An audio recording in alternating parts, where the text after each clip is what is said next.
of a cyclone. It's just a depression. Now, this low pressure cell is now shifting towards the east. This is why you find the amount of rain that is falling, say, in Malawi, Zimbabwe, and northern Mozambique is somewhat decreased. But the intensity is still the same in eastern Mpumalanga and part of Limpopo and KZN, because the system is closer to this part of southern Africa.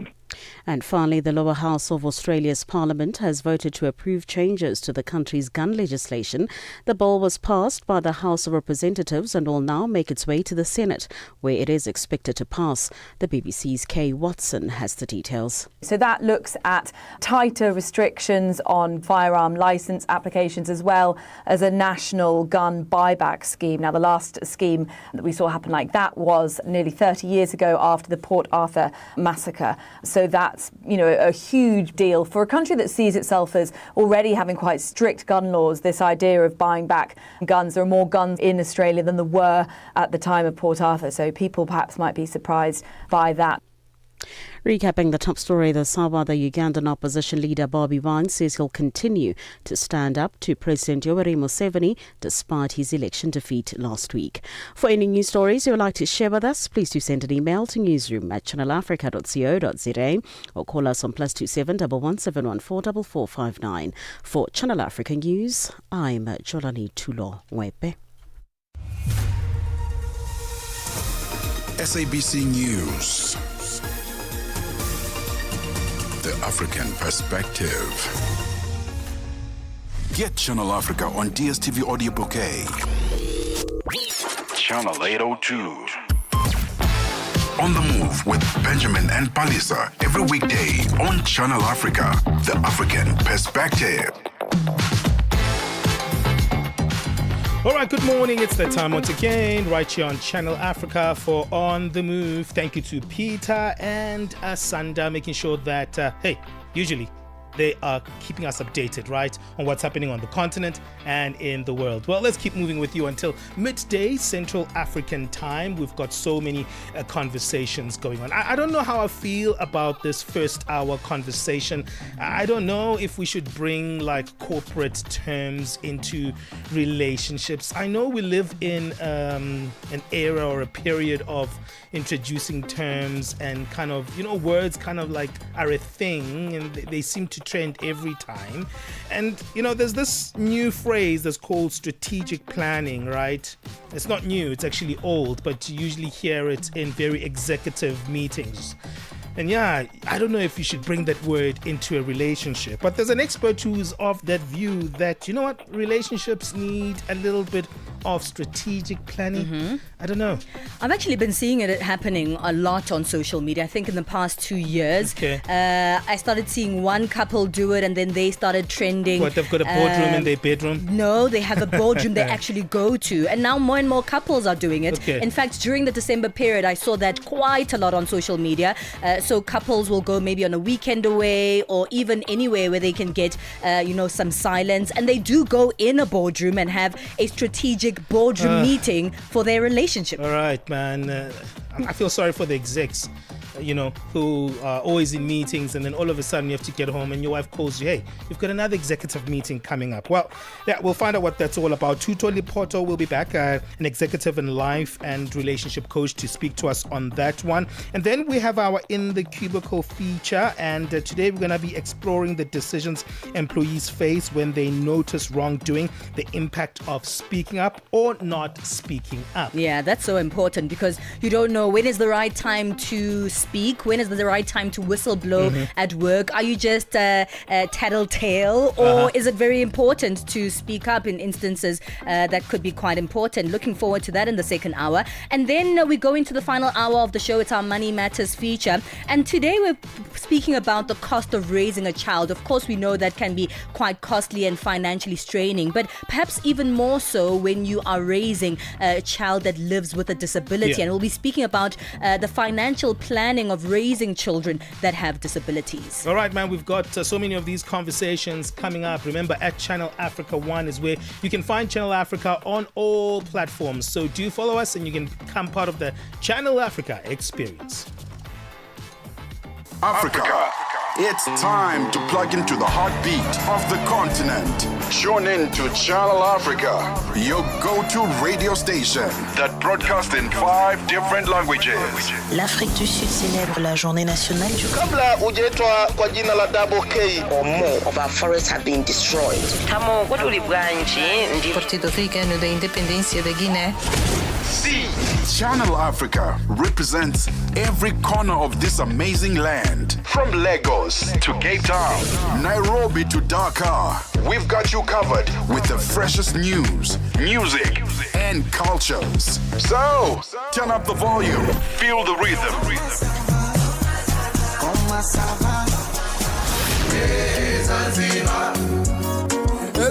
Enjoy the conversation. Channel Africa, the African perspective. Você é fluente em português? É apaixonado por rádio e quer trabalhar na África do Sul? Você tem documentos que o qualificam para trabalhar na África do Sul? Nesse caso, podemos ter uma oportunidade para você trabalhar no Canal África. Envie seu currículo e demonstração para Canal África at newsroom@channelafrica.co.za. Lembre-se, se você não receber alguma resposta nossa em 14 dias, isso significa que você não foi selecionado. Canal África, a perspectiva africana. 9 to 12 midday, Central African Time. On the Move with Palesa and Benjamin Moshatama. All right, I'm not sure if it's a good thing to start corporatizing relationships. So is it corporatizing relationships if you now are starting having these kind of terms that are incorporated in, the relationship? Strategic planning. Baby, it's time for our strategic planning.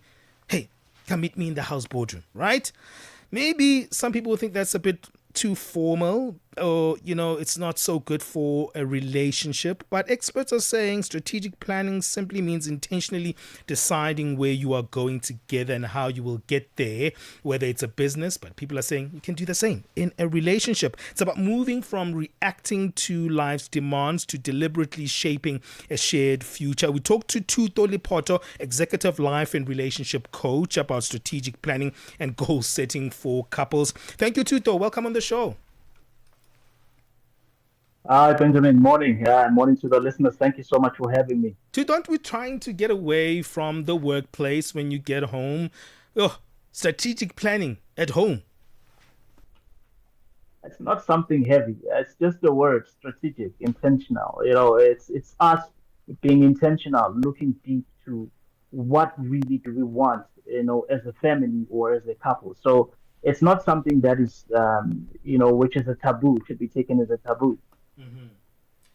That's interesting that you say that. So speak a little bit about it. Explain this term that you say is not so heavy.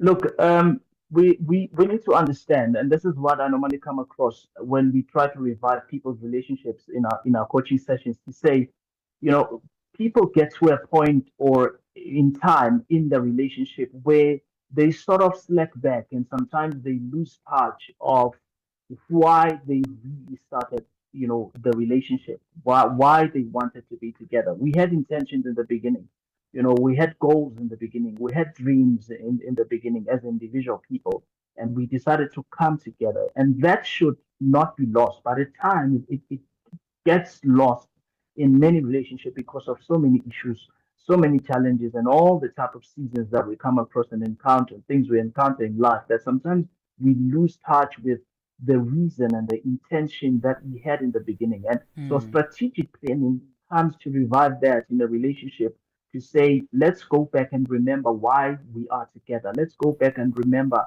and remind ourselves what we aspire for, what we aspired for in the beginning. Where are we with that? Are we getting closer to it? Are we standing still? No movement is happening. What can we do if we're standing still to make sure that those aspirations are revived and we're able to move swiftly forward closer to them?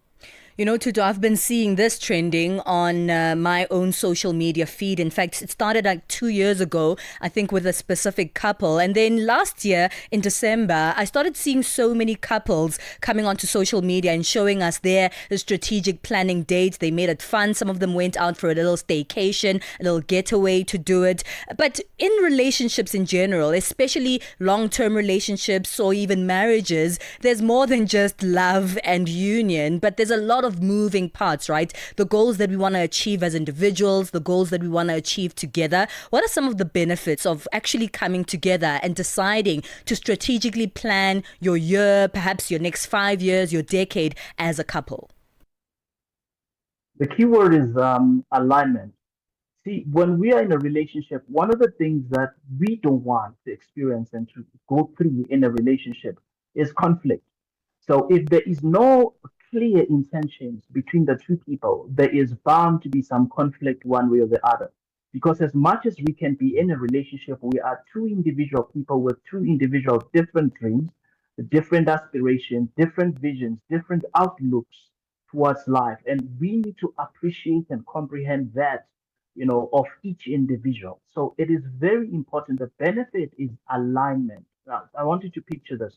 I know most of us have cars. Have you ever noticed when your car is out of alignment? The steering wheel is facing the other direction, but the tires, the wheels are also going the other direction. Yeah. So when we really don't take cognizance of how important it is to have strategic planning sessions in a relationship as couples, we would, expose ourselves to a situation where we are misaligned. You would find that as much as I am here in this marriage, in this relationship, I want the best in this relationship, but I'm still an individual person with individual dreams, individual goals. And if those dreams and goals are not noticed or are not, recognized, I get frustrated and I will then start to misalign myself from this because the frustration of achieving my personal endeavors is mounting up. So it's important to have those strategic sessions to make sure that we are aligned. One must acknowledge the aspirations of the other and find common ground of how we can work better together in a relationship while we both grow the way that we want to grow. Well, let's keep comparing this to a business, right? In a business setup, usually there's a CEO, there's a COO, so there's a hierarchy on decision making. So when you use the word strategic planning, many couples may kind of say, okay, let's assume roles in this one.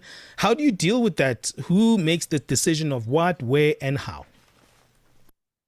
It's very straight to the point, Benjamin. We all know, you see, this is one of the things I also encourage a lot of people in relationships. You need to invest time in understanding and knowing the capabilities of your partner, knowing their weaknesses, because where they are weak, then that's where you need to chip in and support them so that you can both be able to succeed at that particular point. So it's important that people understand each other, they get to know each other. So when it comes to strategic things or strategic planning in a relationship, it does not necessarily have to take the structure or the form of the corporate setting, but it has to be, a platform where both people are able to say, I'm good at taking decisions. Like, for instance, I know myself that I'm a very strong risk taker. My wife is very reserved.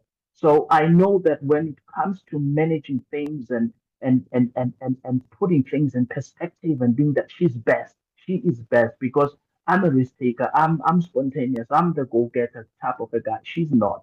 So when it comes to then strategically positioning ourselves in a relationship, we need to consider things like that. We need to consider each other's character, each other's strengths, each other's, limitation, so that we can be able to build a system that works for the both of us, that you are deployed according to your strength. Where you are weaker or where you are limited, then I can be able to chip in, I can deploy myself together with you so that we also succeed in spaces like that. You know, I want to speak about the alignment of planning the strategic meeting, right? Because, in a sense where one is coming back from a long day at work and then their partner says, hey, we have a strategic meeting, come to the boardroom. It might bring tension. It sounds like something that's quite tense, right? No, I am so tired. Yeah. How do you guys find alignment even before the strategic meeting? Alignment on why you're doing this, how it's going to be done, that it's not one person's idea, over another's, and that you guys find a way to also make it fun, enthusiastic for both of you, and perhaps even romantic, because, fun and good times are had when you're able to speak about serious things, but still engage intimately as partners. It's very important. It starts with, I think we touched on when we spoke about one of the subjects and the topics we spoke about previously, the importance of communication, a very clear and healthy line of communication and relationship. That's the basis for it. Because then if our communication, network between or amongst ourselves, between ourselves is so strong, it's easy for us to communicate and talk about these things, not necessarily in a formal platform, but we can be able to throw bones around, about these ideas that we have until we reach to one that we feel we need to do that. So it does not necessarily have to take a formal stance, because then at times when it takes a formal stance, a lot of partners, they get bored. One will be like, every time we have to do this, now we have to have a sit down, it's a meeting. It doesn't necessarily have to be formal, but it has to be something that can be communicated between the two of you in the most convenient way and in the most flexible way for the both of you. We're not the same in character. One does not, there are people who hate meetings, naturally. You'll find that your partner just hates meetings. Yeah. But you can communicate to them in a much more flexible way than sitting them down. For instance, there are times where I was saying to my wife not so long ago, I said to her, the way that we are so busy, I'm so busy, I said to her, something is happening to us. And she thought it was something very serious.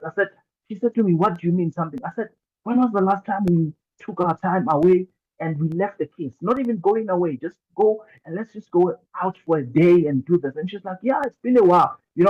I didn't have to sit her down to say that. I said that randomly. We were busy with something here in the house, and I just threw it at her, and she's like, yeah, we need to do that. So I'm trying to say people need to find the most flexible ways for themselves that work for them to communicate. Communication is key for that. All right, Tuto, we're going to take a break. Stay on the line. We're speaking about strategic planning in relationships, romantic relationships at that, and we'll continue this after the break. Conversations are happening, and Channel Africa is at the heart of them. We tell the African story with clarity, pride, and purpose, reaching audiences that matter to your brand. Partner with us and connect your business with listeners across borders in multiple languages and markets. For partnership opportunities, sponsorship, or sales, email us at partnership@channelafrica.co.za. Channel Africa, the African perspective. Step into the heart of the day on the move with Palesa and Benjamin. We're having a conversation about strategic planning in your relationship. And joining us on this one is Tuto Lipoto, who is an executive life and relationship coach. How do you strategically plan, your relationship, perhaps for the year, for the next 5 or whatever timeline you guys want to set? Tuto, I did say that I've been seeing this happening a lot on social media, right? And what I see is that, the couples go, they get in the boardroom, they have their pens, their papers ready. Some of them even have like a chalkboard or, a whiteboard to write their stuff on and bounce ideas off. But then once they start writing, they switch off the camera. So we don't actually see what they're talking about there. Now there's a couple listening to this that says, this might be a good idea for us. We haven't done anything like this. And we've been speaking about being more intentional in our relationship. What goes on in there? How do we start planning this strategic session? And what are some of the categories or, genres and themes that we look at during the session? Very important. It's just about one question. Where do we see ourselves as individual people within a relationship? Because it's important to start there. Not only where you see yourself as a couple, but where do you see yourself as individual people, as a couple? So asking questions like, what are your aspirations this year? What are the things that you would want to achieve in your personal capacity? Asking your partner that, it gives you a picture. so that whatever picture that they paint for you, you can be able to then match with the picture that you have about yourself. Then those two pictures are aligned for the common goal of this relationship, of the couple. So it starts there, identifying each person's aspirations and their desires to achieve in that particular year. Plan that. What do you plan? Academically, financially, where do you see yourself? Career-wise, where do you want to see yourself? And then we move it to us as a couple. As a couple, we have a home or we are in a relationship. We are planning to get married.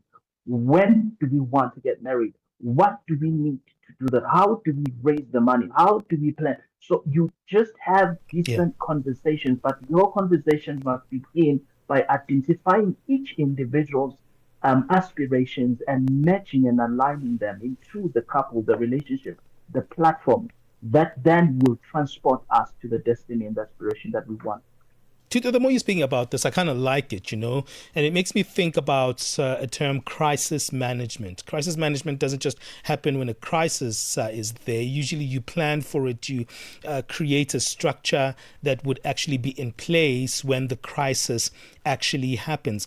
And this is wonderful because what happens in life is that life is very unpredictable, and usually we just go with the flow with things, right? And we'd never think, okay, there's something that can actually happen that could actually make the couple a little bit unsettled, that can make me and you, if we're in a relationship, unfocused on the relationship in itself. However, you're speaking about something that can actually make us walk into environments that are uncomfortable in ways that we are ready for. I don't know if that makes sense to do. It does make sense. It really does make sense. So one of the things that I'm glad that you touched on it. One of the aspects that I work on when I work with relationships and couples, it's what I call scenario planning. I have a course. It's a full course. Even in the corporate, I offer that course. It's called scenario planning. Because in a relationship, we can plan strategically. This is what we want, and this financially, academically, in all other aspects of our life. But we need to understand that in our planning, we always have to have that mark of scenario planning, that particular rainy day. I always even tell couples to say, when you do your planning, you must also consider with each and every plan, whether academically, what if, I always use that question, what if? In the case that what we are planning for might not materialize, how would we feel? What are we going to do? How bad will it be? If it becomes too bad, what would we do? How are we going to do it? Because then you are preparing yourself mentally and emotionally to say, in case it happens, anticipation was there. And that anticipation is not to say you are planning to fail, but it's you being realistic enough to say, as much as I can be pursuing this, or we can be pursuing this in a relationship, but there is an opportunity or a chance that it might not happen the way that we want it to happen. So that is a very critical element in strategic planning, where you have an aspect of scenario planning. You consider questions and question yourself and question your partner. In case financially we could not reach this level, what if then we face 1, 2, 3? What would we do? How would we feel? How would we salvage that? If you bounce those questions, you are getting yourselves ready. You are opening yourselves to anything that could happen so that it doesn't take you by surprise, as you said, Benjamin, because many times we get taken by surprise and we start then running around like headless chicken, not knowing what to do. Yeah. And that's where we lose most of ourselves in that process. Tuto, just because you guys are there, doing your strategic planning, it doesn't mean that everything that you guys want for yourselves and for each other is going to be aligned. So when you're having this meeting and you realize or you notice there's a little bit of misalignment in the things that you want, perhaps for that year, whatever time frame you guys are set, how do you fix misalignment, or how do you work around misalignments during this planning? We need to understand this one critical aspect. In relationship coaching, we always emphasize this. People must understand that relationship is about compromise. Immediately you decide to enter into a relationship, in your mind, there's got to be an aspect that activates to say, I'm entering into a space where I am required to compromise. So when you enter into a relationship, you must be conscious of that. What do I mean by that? I mean then in cases where, as you are saying, Palesa, in cases where you realize that there is misalignment, that's where then your compromise or the aspect of compromising needs to activate to say, okay, it's fine. We are misaligned in this particular way. Discuss it. We don't see eye to eye on this. How can we both compromise so that at least a particular degree of this particular aspect can be achieved? What can you compromise so that this can be achieved? What can I let go so that you can achieve that which you want to? Because you'd find, for instance, let's make a very quick example. You might find that in your strategic planning, there is amongst the two of you, one or two of you wants to start a business, but the money to start a business is not there. You need to support each other to get that money to start that particular side hustle. So it has to come to a point where one says, what can we do to ensure that your hustle can be activated as much as mine can be activated? If that hustle of yours wanted 50,000, can you compromise that instead we give 20,000 to you and my hustle also gets 20,000? So we split the money. So that's where it is critically important. Enter with the mindset of understanding that you will be required to compromise so that there can be progress, there can be efficiency, you can be able to move forward productively. Well, Tuto, we've run out of time, but just in 30 seconds, I also just hear people now just moving into this kind of a thing, and then they forget to be spontaneous and to go with the flow in a relationship. That's kind of also a nice thing to have in a relationship. Any warnings there that don't make the strategic planning everything about your relationship? When to kiss, when to touch, when to go out? Strategic planning has nothing to do when you have intimacy, when you have fun. Continue to have fun. But strategic planning is ensuring that the critical pillars that make the relationship stand are in place and are taken care of the way they should. The rest of the other aspects of the relationship must come randomly. No timetable for kissing your wife or your husband or your partner. No timetable for going out. Go out and enjoy each other and just be merry. That's all. Tito, where do you get hold of you? Tuto is there on TikTok, Tuto Speaks, Facebook, Tuto Speaks. On LinkedIn, it's Tuto Leporto. All right, man, you've changed my mind on this one. Thank you for joining us and thank you for being with us here on Channel Africa. That's Tuto Leporto, Executive Life and Relationship Coach, helping us on that conversation. It takes us to 9:30 Central African Time. Let's get our sports. Sports on Channel Africa.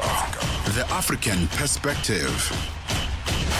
We start off with volleyball news. The Confederation of African Volleyball, CAVB Zone 5, have postponed the Zone 5 Club Championship for both men and women, which is scheduled to take place in Kenya from the 8th to the 16th of February. In a circular address to the presidents of Zone 5 member federations, CAVB Zone 5 President Sadiq Z. Nasiu confirmed that the decision was reached after the Kenya Volleyball Federation indicated its inability to host the championship.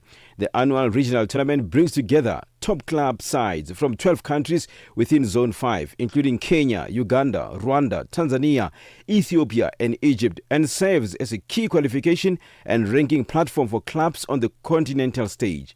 Kenya, a traditional powerhouse in the region, had been expected to host clubs from across eastern North Africa, with local teams eyeing a strong showing on home soil. The delay now shifts focus to the forthcoming announcement as clubs and federations await clarity on logistics and revised timelines. On to football news. South Africa will formally bid to host the 2028 Africa Cup of Nations football tournament. Speaking from Moroccan capital Rabat, Sports Minister Gaëtan McKenzie said the country is preparing a bid and is looking to invite Namibia and Botswana to join. The current hosts of the Africa Cup of Nations, Morocco, have raised the bar after hosting a very successful tournament. South Africa hosted the tournament in 1996 and 2013, and Angola played host in 2010. McKenzie says South Africa deserves another turn to host this world-class event. The time has come when we as South Africans rise, and I can tell you with breaking news, unapologetically, South Africa will be putting a bid for the 2028 African Cup of Nations, and we will invite countries like Namibia, countries like Botswana, but it's a South African bid. But because we Unably, we want to say to them, form part of our bid. It's now time for Southern Africa. It's our turn. If we let this pass, it will be 2 decades of no hosting of the African Cup of Nations. We have the infrastructure. According to McKenzie, this is part of the Government of National Unity's plan to target international events to boost the country's economy.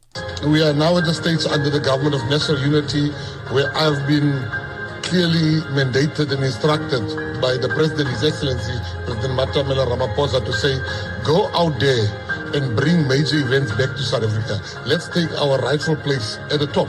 And that's what we are doing. We are going for F1, we are going for the Olympics, we're bringing Live Golf, the first time on the African continent.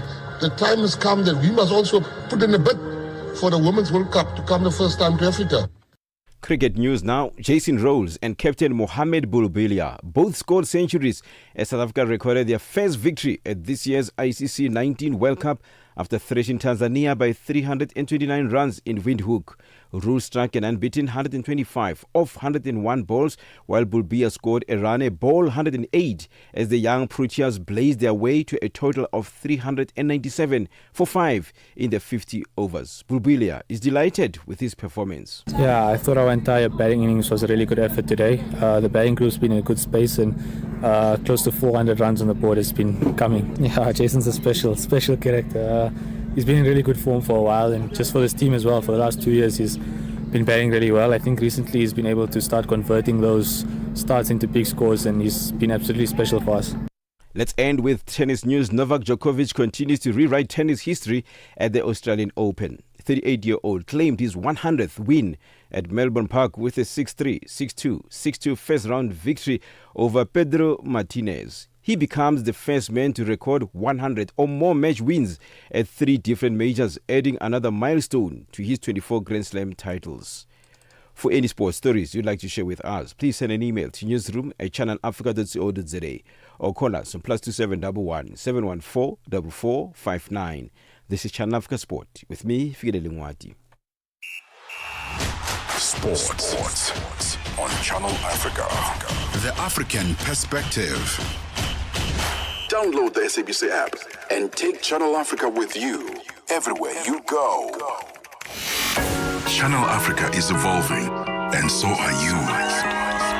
Stay connected wherever you are with our brand new website and mobile app. Stream your favorite shows, catch up on African news, culture, and conversations, all at your fingertips. Africa's just a tap away. Your world, your stories, now on the go. Stay connected wherever you are. Visit channelafrica.co.za or download the Channel Africa app today. Channel Africa, the African Perspective. Thank you, Figile. Let's move on right now. Get our business news. Business news on Channel Africa. The African Perspective. Good morning, I'm Lucy Zuma. In your business news this hour, a high-level South African delegation led by Finance Minister Enoch Godongwana has arrived in the Swiss town of Davos for the World Economic Forum annual meeting 2026. Now, the team is set to showcase South Africa's recent economic gains and cut investment at a time of growing global uncertainty. Under the theme, A Spirit of Dialogue, the 5-day forum brings together global leaders from government, business and civil society, and South Africa intends to play an active and influential role. Managing Director of Repetition First, Tshepo Matseba, outlines some of the economic gains South Africa is highly to highlight to attract investors. I think firstly, being removed from the FATF grey list is a major gain, as it sends a very strong signal to the world that South Africa is improving its systems to fight financial crime and strengthen compliance. That matters because it now builds trust, and trust is the currency in the global economy, especially under the current geopolitical context. The International Monetary Fund, the IMF, has again edged its 2026 global growth forecast higher as businesses and economies adapt to U.S. tariffs that have eased in recent months and a continued AI investment boom that has fueled asset wealth and expectations of productivity gains. The IMF and its World Economic Outlook forecast global GDP growth at 3.3% in 2026, up 0.2 percentage point from its last estimate in October. The fund says that even with 3.3% growth in 2025, which will also beat the October estimate by 0.1 percentage points. Kenya has begun selling a 65% stake in its state oil pipeline company. The East Africa country is seeking to raise $825 million in what would be the country's biggest initial offering, or public offering rather, in local currency terms. The sale is part of President William Ruto's drive to divest from state companies. The government is also reducing its stake in telecoms operator Safaricom. And finally, U.S. President Donald Trump has said he will 100% follow through on his threats to impose additional tariffs on European countries opposed to his ambitions to take control of Greenland. Asked if he might go further and use force to seize the Arctic territory from Denmark, the president replied no comment. Trump insists Greenland is key to U.S. security, and European allies have been trying to reassure him they appreciate those concerns. The BBC's Sarah Smith has the details. The big question is, how serious is he about causing a rupture in relations with Europe, damaging, maybe even destroying NATO in order to get his hands on Greenland? Well, often, in order to work out what Donald Trump is going to do, you simply have to listen to what he says. It's just occasionally the way he says it, throwing in, for instance, complaints about not getting the Nobel Peace Prize, make it sound like he's less than serious, when in fact he means exactly what he says. Oil prices have edged up today, bolstered by a weaker dollar, while markets watched President Donald Trump's threats of higher U.S. tariffs on European nations over his desire to buy Greenland. Brent futures rose 15 cents to $64.09 a barrel. The U.S. West Texas Intermediate crude contract for February, which expires today, was up 14 cents to $59.58. Your financial indicators: one US dollar in Nigeria is trading at 1,000 naira 419, and Botswana is 13 pula 24. Kenya, the dollar is trading at 128 shilling 305, and in Zambia it's 20 kwacha. The BRICS countries: $1 in Brazil is trading at 5 real 37. Russia is 77 rubles 38. India is 90 rupees 86. China at 6 yuan 97, and in South Africa it's trading at 16 rand 41. $1 is trading at 74 pence to the British pound and 84 to the euro. Looking at commodities, gold is trading at $4,668 and platinum at $2,323 per ounce. The price of Brent crude oil is at $63.96 a barrel. Now, for any stories you would like to share with us, please send an email to newsroom@channelafrica.co.za or call us on +27 11 714 4459. For Channel Africa Business, I'm Nusi Posoma.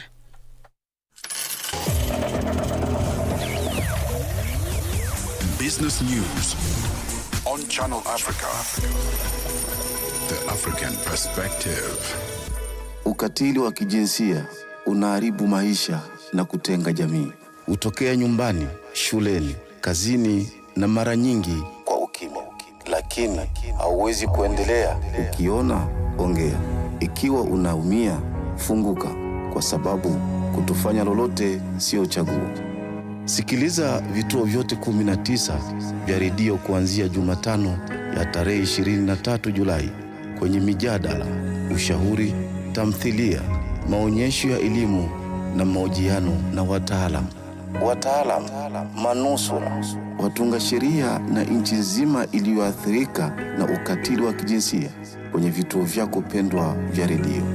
Piga simu 0800 428 ili kuripoti unyanyasaji au kupata msaada.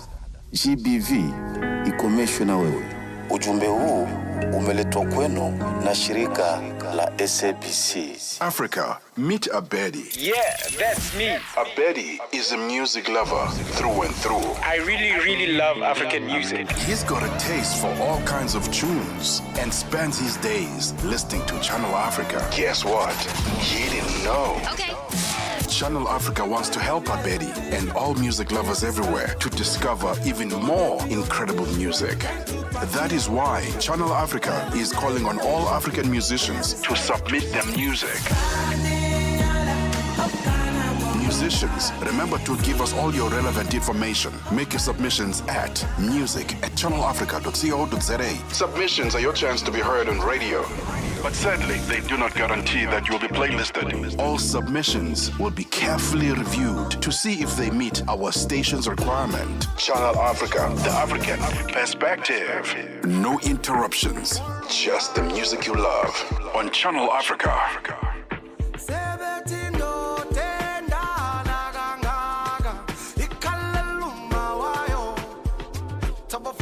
Understand.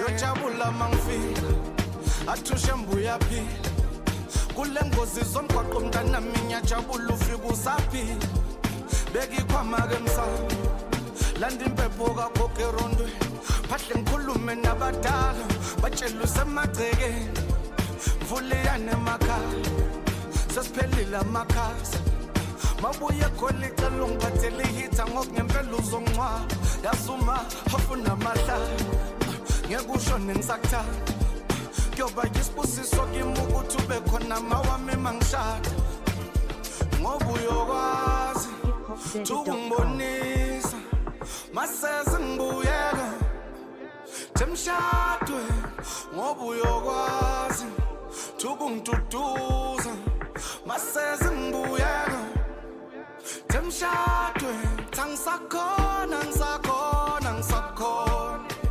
kumbuluma tangisakhona kumbuluma sebethi ndoda endala kangaka ikhaleluma wayo taba futhi unganunderstand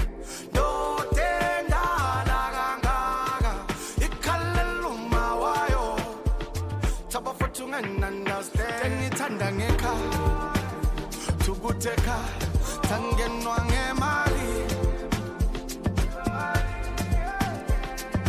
noma ngasebenza umama ungithanda ngenani noma umhlaba ungangishaya uzongithulisa athi mntana mungakhali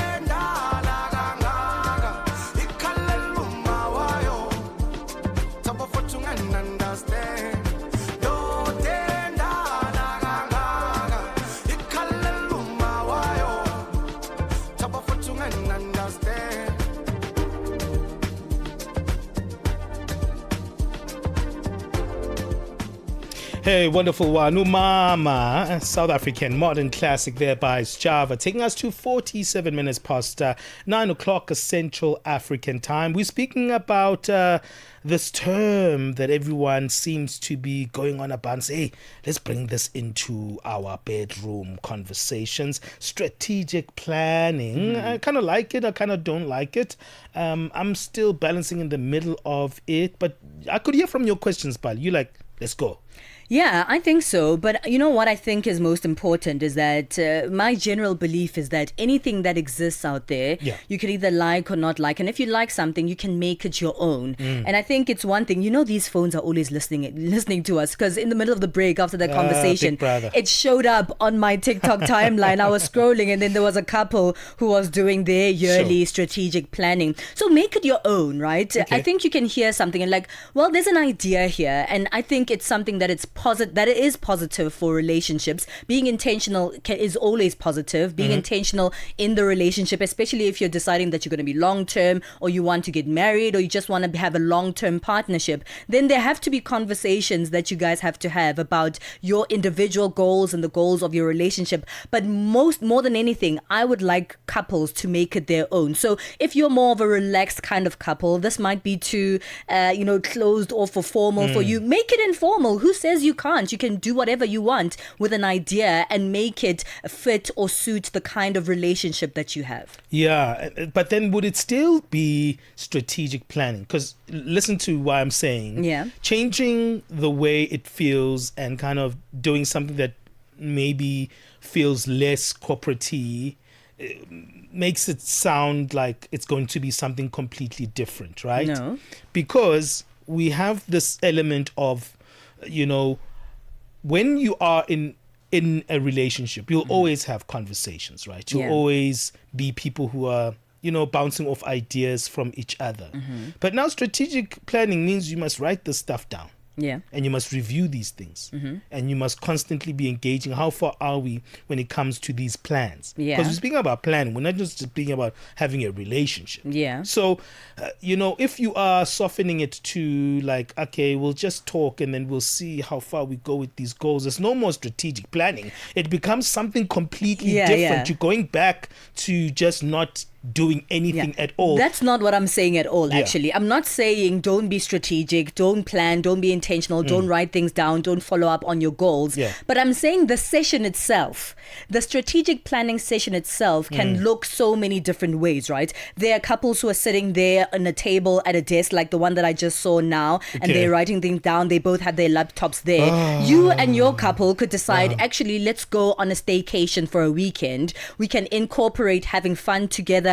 And also the things that are happening within the strategic planning itself won't be the same, right? Because some people, like, maybe you guys can even say, in intimacy, what are some of the goals that we have this year? We want to be more intimate. We want to touch more. We want to have more fun together. Those are the things that can bring in a different element to it. So the basics stay the same, but you can change the way that you do the planning session and, mold it to the relationship style that you have. All right, what's your take on this one? I like things off the flow. Let's see where we get. Hey, baby. Hey, you know what? It's all of this is in our hearts. We'll get there. We'll be fine.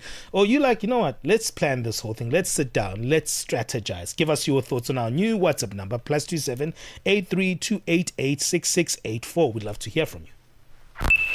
The whole population of Africa has been shocked to the depth of its soul. For 60 years, Channel Africa has been the voice that connects the continent, telling our stories and sharing our vision with the world. This year, we mark 6 decades of broadcast excellence. 60 years of stories, sound, and connection. 6 years of African conversations that matter. This is 60 years of broadcast excellence. Broadcast excellence, rooted in Africa's heartbeat and looking boldly into the future. Join Channel Africa as we celebrate 60 years of broadcasting. Still strong, still vibrant, and still giving you the African perspective. Channel Africa. Africa at Play with Neto and ETO Chemane. Lelita, talk to us about your relationship with your father, Coach Pitso. What is this one thing that he said to you that is still stuck at the top of your head? Coach Pitso and our mom, Moira Kakale, have always told us that whatever we do in life, we must do it to the best of our abilities and represent our family well. But the big thing is do what you love and do it with all the passion that you have. And I think we see it in both their work. I mean, And my mom has done a really good job with placing Coach Pitso in different clubs around the world. And she's negotiated contracts, and she's showing that as a woman, you can also do work that is seen, and you can also get respect from men in a male-dominated space. And I think my dad has also shown that, you must never underestimate the Black African man. Lelintle Mosimane, a South African communications and digital media professional. Lelintle is also a daughter to a great mentor when it comes to the game of football, Coach Jingles Mosimane. Live every Saturday and Sunday from 2 to 5 p.m. Moving to a world of African music. This is Channel Africa.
Amaqala busuku bonke ngiyakhala angisafuni ukuhlala kusayaminya amasayida kusayodakwa ngisayolahla ngathi anginandaba kusayojiva kuphuma ilanga uzogcina ongangibanga ekuzojika amakhanda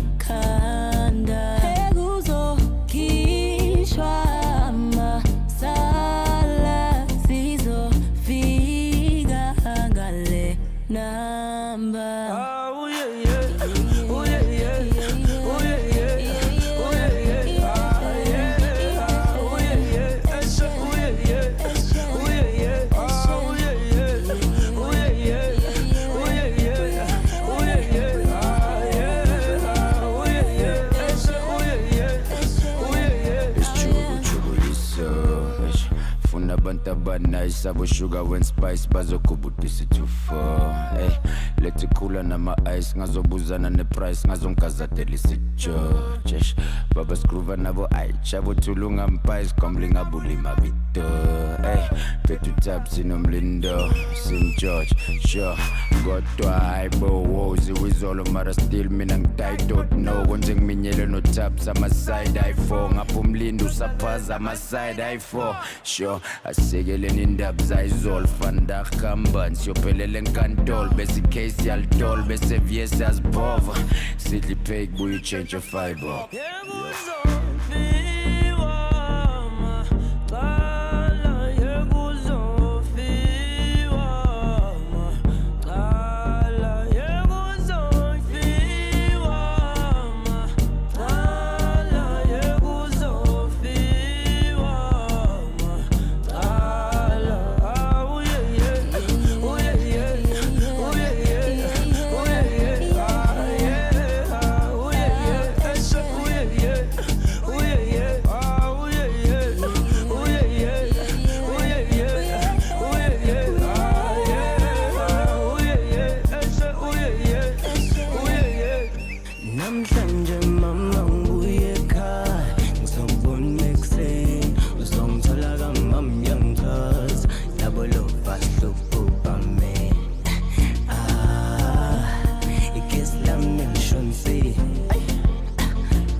Hey, Mlindo is with Questa here, and this one is titled Amaqala, taking us to 57 minutes past 9 o'clock Central African time. We're moving into the second hour of On the Move. That was quick, right? We're speaking about strategic planning for your relationship. Sounds too corporate, right? Other people are saying, hey, bring it at home, because it could help you just plan, right? And I'm still like on the fence. I'm a little bit convinced by our guest Tutoli Pot, who was speaking to us. So if you missed that one, you can check it out on our socials. Why I'm still like holding back is because I feel like with these things, right, you tend to leave little space for the flow, or being kind of like in a space whereby, as much as you and your partner would talk about certain things, right, that spontaneity, won't you lose it? I don't think so. Especially when it comes to the structure. I'm not talking about romance. Yeah. When it comes to how your life is structured. Yeah. Because I think when you go to work, you can structure things there, but there's something about going back to your own life where you like the fluidity of it. You know what I mean? I think you can keep both, actually. I mean, I'm just like you. I really love the flow of life and the flow of things in general. But like, look at, a couple that wants to get married, for example. A marriage is a contract. Right? Yeah. It is a contract, and it involves so many serious things that happen in your life. Yeah. So the same way that if you have a long-term relationship or you're thinking to go into a marriage, you're thinking about going into a contractual agreement. And every contractual agreement needs terms and conditions. And relationships, if you want to be intentional about them, you should be able to look and structure some of the important things in your life. But at the end of the day, life happens the way life wants to. It doesn't matter what you write on paper, right? Life happens the way you want to. But bringing intention is saying that, I want to walk this path with you, and these are some of the things that I want for my life. These are some of the things that you want for your life, and this is where we'd love to meet between, and the things that we want for our life together. So, for example, finances, right? That's an important thing, and you can't always go with the flow, because sometimes you need to plan. This year, you and in your relationship, you guys want to do 2 holidays. You look at the money, you look at how you're going to structure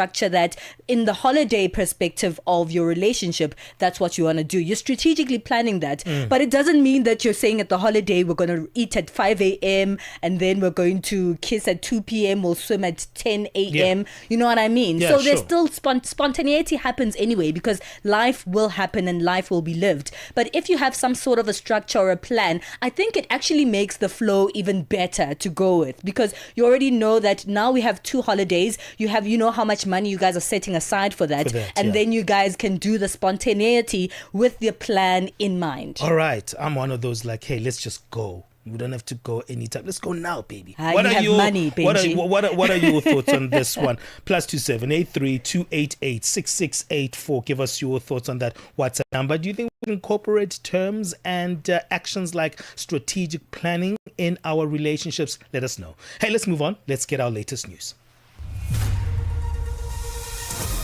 SABC News. The African Perspective.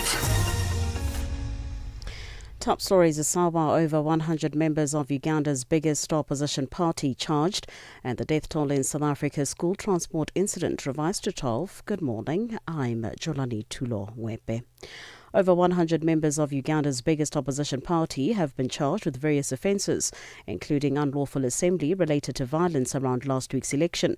That's according to court documents and an opposition official. At least 118 members of the opposition of the National Unity Platform were taken to various courts in the capital Kampala yesterday and charged with offences including unlawful assembly, conspiracy and unlawful possession of election material. The East African country's veteran leader Yoweri Museveni was declared the landslide winner of the January 15 poll with 71.6% of the vote against his opponent Bobi Wine with 24%. Meanwhile, the opposition leader Bobi Wine says he'll continue to stand up to Museveni despite his election defeat last week. Speaking from hiding, Wine said that it was now up to the Ugandan people to rid themselves of a dictator, as no state body would. Protests are constitutional. They are allowed as per Article 29 of our Constitution. So we have encouraged the people of Uganda to evoke any constitutional and legal means of fighting back against this injustice, to fighting back to protect their democracy. The death toll from the tragic Scholar transport crash involving a minibus taxi and a truck in Vanderbijl Park in South Africa's Gauteng province yesterday has been revised down to 12. Gauteng Health and Wellness MEC Nomantu Nkomo Ralihoko has moved to correct misinformation surrounding the tragedy following reports that the death toll had increased. The minibus taxi driver was transporting learners to school when he overtook several vehicles before colliding with a truck. The MEC has dismissed claims that the more learners have died. Police in Nigeria say armed gangs have kidnapped more than 160 worshippers attending two churches in Kaduna State. Police say the gunmen were armed with sophisticated weapons.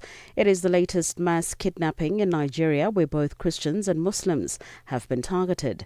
Gangs known locally as bandits frequently carry out such attacks in northern and central parts of the country to get ransom payments. And finally, Valentino Garavani, who built one of Italy's most celebrated luxury houses, has died at his home in Rome. He was 93 years old, known in the industry as the Emperor. Valentino ranked alongside Giorgio Armani and Karl Lagerfeld as the last of a leading generation of designers. Recapping the top story this hour, over 100 members of Uganda's biggest opposition party have been charged with various offences, including unlawful assembly related to violence around last week's election. That's according to court documents and an opposition official. For any news stories you would like to share with us, please do send an email to newsroom@channelafrica.co.za or call us on +27 11 714 4459. For Channel Africa News, I'm Jolani Tulo Wepe. SABC News. The African Perspective. Get Channel Africa on DSTV Audio Bouquet. Channel 802. On the Move with Benjamin and Palesa every weekday on Channel Africa. The African Perspective. Hey, good morning. We're in the second hour of On the Move here on Channel Africa. Come through and join us. There's so many ways and so many platforms where you can engage us here on the Move. Find us on www.channelafrica.co.za. Find us on the brand new Channel Africa app, downloadable on iOS or Android app stores. Hopefully you've already downloaded it, but if you haven't, your opportunity is now. However, you can still find us on DSTV channel 802 and OpenView 628, as well as on the SABC Plus app. We are going in the cubicle in this hour of the show. Do you remember, when you were younger in school, there used to be that one kid that we used to call the tattletale. So they tell on everybody, right? This one did this. Teacher, this one did that. Teacher, this one did that. Teacher, those things exist in the workplace as well. So we didn't leave them back in primary school. There are people who really tell on the bosses when something is happening, but how can you tell when something is serious enough to take it forward and go to the manager, the bosses, the HR office and blow a whistle within the workplace? We'll be speaking about that, knowing when to raise your voice and when to stay silent, because it's not always an easy decision to make. Stay with us and have that conversation in this hour. Hey, we're speaking to Michael Begraham on that one, a labor law specialist, and should be a good one. That's what's coming up here on the show. That story that they just spoke of in the news is a tragic one where 13 students were killed in Vaal. Revised to 12. Is it revised to 12 yes. now? But it's still on the news as 13. We'll see what the latest are. And it's very interesting that that was happening, and I feel very sorry for the families that went through this. South Africa is shattered on those news. Early in the year, children are going back to school, and then an accident like that happens. So condolences to the family of all those young kids, and they were very, very young. They were so young. So a very shattering story all the way from South Africa. Stay in touch. We'll keep you in the know of what's happening in the news. Joalane Tulo today is giving us the latest news, and then around 10:30 Central African time, time, we'll get our sports update, and also we've got our business news from Nosihle. So all that stuff is coming up right here on Channel Africa.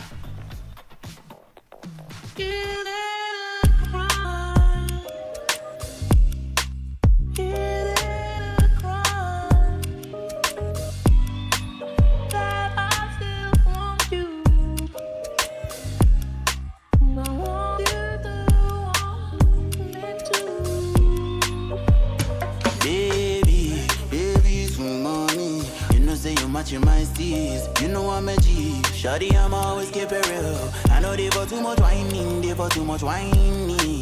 I see the be, I see Shayo they enter. Oh yeah, make you call a B. Oh yeah, show yourself, do over sabi. Love is in the air, baby breathe in. I dey available, baby anytime you need me, I dey available. Compatible, two of us they compatible. Girl I be bad boy for girls say I dey mellow. Ah baby I dey fold, baby take it slow, baby go down low. Nobody has to know, yeah know I play around, my man on this so let you go. Baby, some money, you know say you matching my steez. You know I'm a G, shawty I'm always keep it real. I know they for too much whining, they for too much whining.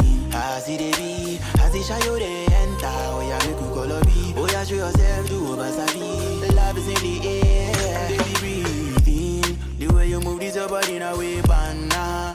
Catch me up, got me hands up, bottom. Beautiful way, personality, shut up. Make her enter your life, make her busy, the balance. As I get opportunity, why I no go mountain. Actually, I go ready, nothing come out in my hand for your matter. They see girls say, bad, but you bad. Okay, your waist, put me for bellow, push it, baby, low. I did this, so the me know, baby, na me door. Your kiss, they above the law. After you, now you become call. Oh, baby, show up, get other girls jealous, but you are working, matching my AB color. Treat you like a mama, Barbie on a honey. Baby, you're the one for me, oh. Baby, some money. You know say you matching my steez. You know I'm a G. Shawty, I'm always keep it real. I know they for too much whining, they for too much whining. I see the be, I see Shayo they enter. Oh yeah, make you call a B. Oh yeah, show yourself, do over sabi. Love is in the air, baby breathe in.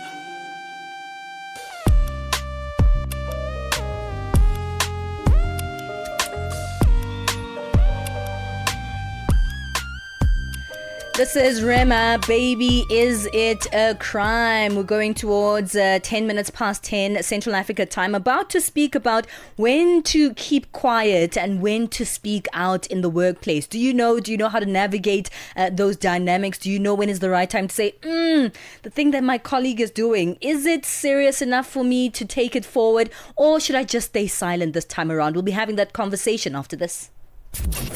Darubini ya Afrika na I am Henry Shakif. Tumeona chapisho mapema hii leo ya kwamba Wizara ya Mambo ya Nje ya nchini Marekani imesema inapitia upya uhusiano wake na nchi ya Tanzania. Pengine taarifa hii imepokelewaje na wananchi wa Tanzania?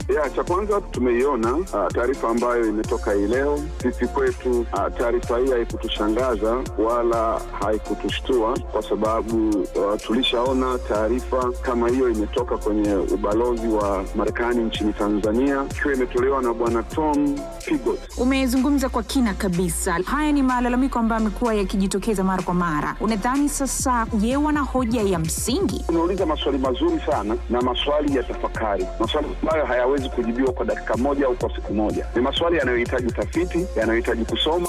Darubini ya Afrika kila Jumatatu hadi Ijumaa kuanzia saa 11 kamili hadi saa 12 kamili jioni majira ya Afrika ya Kati. Step into the heart of the day on the move with Palesa and Benjamin.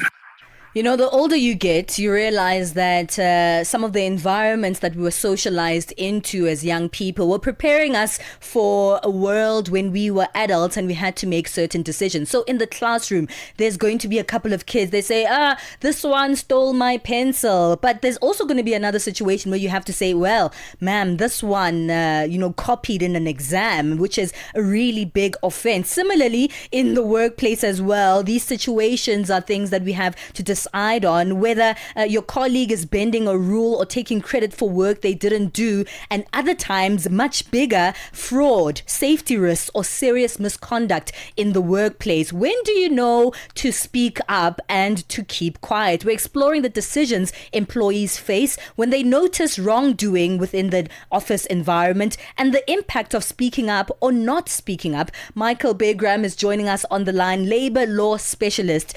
Michael, I'm not sure if I was the teacher's pet or the tattletale in my school class, but now as colleagues, as an adults, we still have to make the same decisions that we made even back then, don't we? Absolutely, and the bottom line is many of us in South Africa choose to rather keep quiet. We're always worried that there'll be repercussions, and especially at the workplace. People say my job will be on the line. I'm reporting that my employer's doing something criminal or something untoward. They're defrauding a customer or something of that nature. So what we've got in South Africa, and that's whistleblowing, but what we've got is an act of parliament called the Protected Disclosures Act 2000. It's Act 26 of 2000. It's an important piece of legislation, but we need to be sure that when we're making this protected disclosure, that we follow the proper procedure, which is quite complicated, mind you, and also that we know what we're saying has got veracity to it. Because I've unfortunately, and in fact 2 weeks ago, had a situation where an employee actually wanting to cause trouble for the employer because the employee didn't get an increase in salary, then went to some of the donors and said the donations that are coming in, they now are looking at it and saying they're spending it irregularly, unfairly, and all that sort of thing. Now, that person didn't make the protected disclosure in terms of the legislation. So please, employees and anyone who's making some sort of whistleblowing exercise, please have a look at Act number 26 of 2000, because it's absolutely vital that you get the protection of the legislation, but you can only get the protection if you do it properly, and it's not so easy. And if you've got something really serious to say, try and get some legal advice. It's always best to do that. Okay, Michael, let's slow down a little bit. I know we're going all the way to legislation, but there's a huge scale of things that may take place within the scope of the workplace, right? And some of them would be someone finding maybe a shortcut to how the work is done. It might not be the shortcut that you guys were told that, the system needs to do. But if you find a shortcut and you're still, reaching your levels, your colleague is like, oh, okay, is that how you do it? And you know that it's not really allowed to be done that way. Is that something that is offensive? And I mean, we're speaking from a scale of that all the way to large scale corruption. So how do we gauge the things that require management, the things that require HR, and sometimes the things that require the law? Well, you see, if you're going to hide behind a protected disclosure, it's got to be something serious. It can't be someone who is ducking out at tea time for an extra half hour, and then you want to now make the disclosure because you actually don't like the person or you think it's unfair. That's not protected disclosure. Protected disclosure is specifically, or they offer you protection when you disclose information relating to an offense or a malpractice in the workplace. So a malpractice is something that's verging on illegal. It can't be, I know the two in the office and they're stealing a pencil.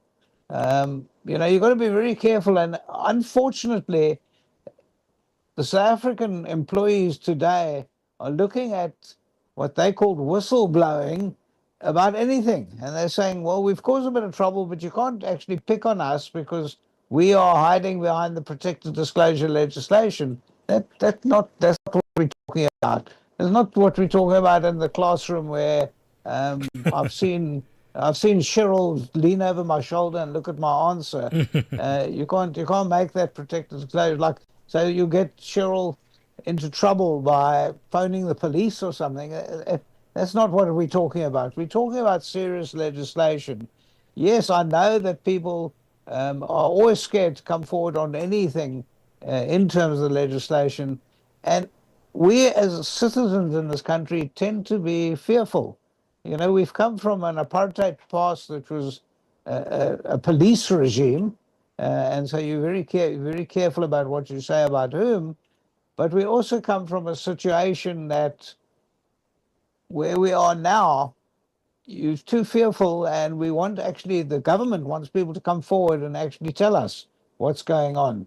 Like if there's fraud, you want to know about it. And the best to do it is, obviously, if you can, get to a lawyer, that's good. If there is a legal office in your employment situation, go and speak to someone in the legal office or in HR.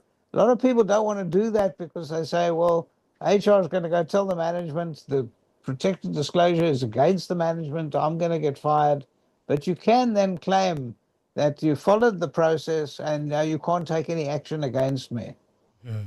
You know, it's very, very complicated what you're speaking about, Michael, because many people don't know what is a scenario or a circumstance that is fraudulent or could be characterized as serious misconduct. Could you help us navigate these definitions? It's very difficult because the legislation is a little bit vague in itself. If you're making a disclosure to a legal person, someone who gives legal advice, and most companies have either their own lawyers or they've got an in-house legal advisor or HR. If you can go to them, then you get them and you're going not to make the disclosure, but to ask for advice, to say to that person at HR, I've picked up something. I'm not sure if it's entirely true. I'm not sure if it's troublemaking on my side, but I think there's something irregular. And can you give me advice if I tell you, I want to tell you in the protection of the Protected Disclosure Act. Then you are following the procedure fully. You haven't come out and made a vicious statement. There's no skin there involved. You're saying, I'm worried. I think the person who is doing the buying is understating what the buying is and taking the lot for herself or himself. Please advise me what I must do. And then you're getting advice from someone in HR or in the legal team or even the external lawyers. Then you're fully protected, and it could be about anything. That's the lowest form of making the statement. The highest form is when you tell the person in the desk next to you saying, you know, I think Michael Bagram is stealing, and this is why I think he's stealing. Now, you've got to be careful about that, because that's a person who can't give you advice, the person sitting next to you, and also that person then might use that as Skinner to say that Michael Bagram is a thief. And then you're not protected, because then you're going to face a disciplinary hearing and you're going to get fired. So you need to tell someone in authority without mentioning Michael Bagram to say that I think one of my colleagues is stealing, and what do I do? Because then you're protected, because then they're going to give you advice what you should do. And even better if you can record that conversation that you've had with that person in authority. There's certain people that you can, I mean, obviously you can speak to the police and you would be protected. You can speak to a minister or a member of the Executive Council. There are all sorts of people that the Act outlines, and it is quite complicated. But what I'm saying is hide behind someone who's got authority and go to that person and say, give me advice. I think I've found a problem over here. Give me advice. Because then you're saying, I'm not doing it just to get Michael Bagram into trouble. I'm doing it because I'm worried. Because now I've seen it, and it's my civic duty as a citizen to come forward, or it's my duty as an employee. I owe a duty of care to my employer. All right, Michael, we need to take a break. Stay on the line. We'll come back. We're speaking to labor law specialist Michael Bagram, and we'll continue this conversation on when to raise your voice in the workplace and when to stay silent. conversations are happening, and Channel Africa is at the heart of them. We tell the African story with clarity, pride, and purpose, reaching audiences that matter to your brand. Partner with us and connect your business with listeners across borders in multiple languages and markets. For partnership opportunities, sponsorship, or sales, email us at partnership@channelafrica.co.za. Channel Africa, the African perspective. On the Move, weekdays, 9 a.m. to midday. Only on Channel Africa. #On the Move. Hey, this is our In the Cubicle conversation, speaking workplace issues. And today, Michael Bergrain, a labor law specialist, is helping us speak about how do you raise wrongdoing, maybe a fraudulent occurrence. How do you speak up? Who do you go to? Do you feel like you can trust the organization to take that even forward? Michael, that's a big question, isn't it? What happens if you are brave enough? Because this does need a lot of bravery to say, okay, this is what's happening. You go to HR or you go to that legal expert or that trusted boss, and then they take what you say. But then over time, you see, I've actually put myself in a compromising situation here because nothing has been done and I'm not getting an update around that issue. You're absolutely right. And of course, in this country, I suppose in most countries, I don't know the situation there, but in this country, a lot of people get fired after making the disclosure. And then there's an argument as to whether it's protected. A lot of people are basically hounded afterwards by their colleagues or their bosses. And some people even get injured and some people get killed. And we remember the Decoran case where she came forward and she was then murdered because of that protected disclosure. And hers was an actual protected disclosure. You remember in the hospital case in Gauteng. So what I'm trying to say is, if you're going to make that disclosure, the best is to try and actually read the legislation if you can. I know it's complicated, and even myself as a lawyer, before this program now, I went and brushed up on it, and I thought, wow, this is a little bit of a nightmare to even navigate for a lawyer. But at the end of the day, it's absolutely vital that what you're doing is you're not actually doing something vindictive, that you're not picking on someone, because as a protected disclosure, you need to show and prove that it wasn't there to get someone back. It was there because you want to protect.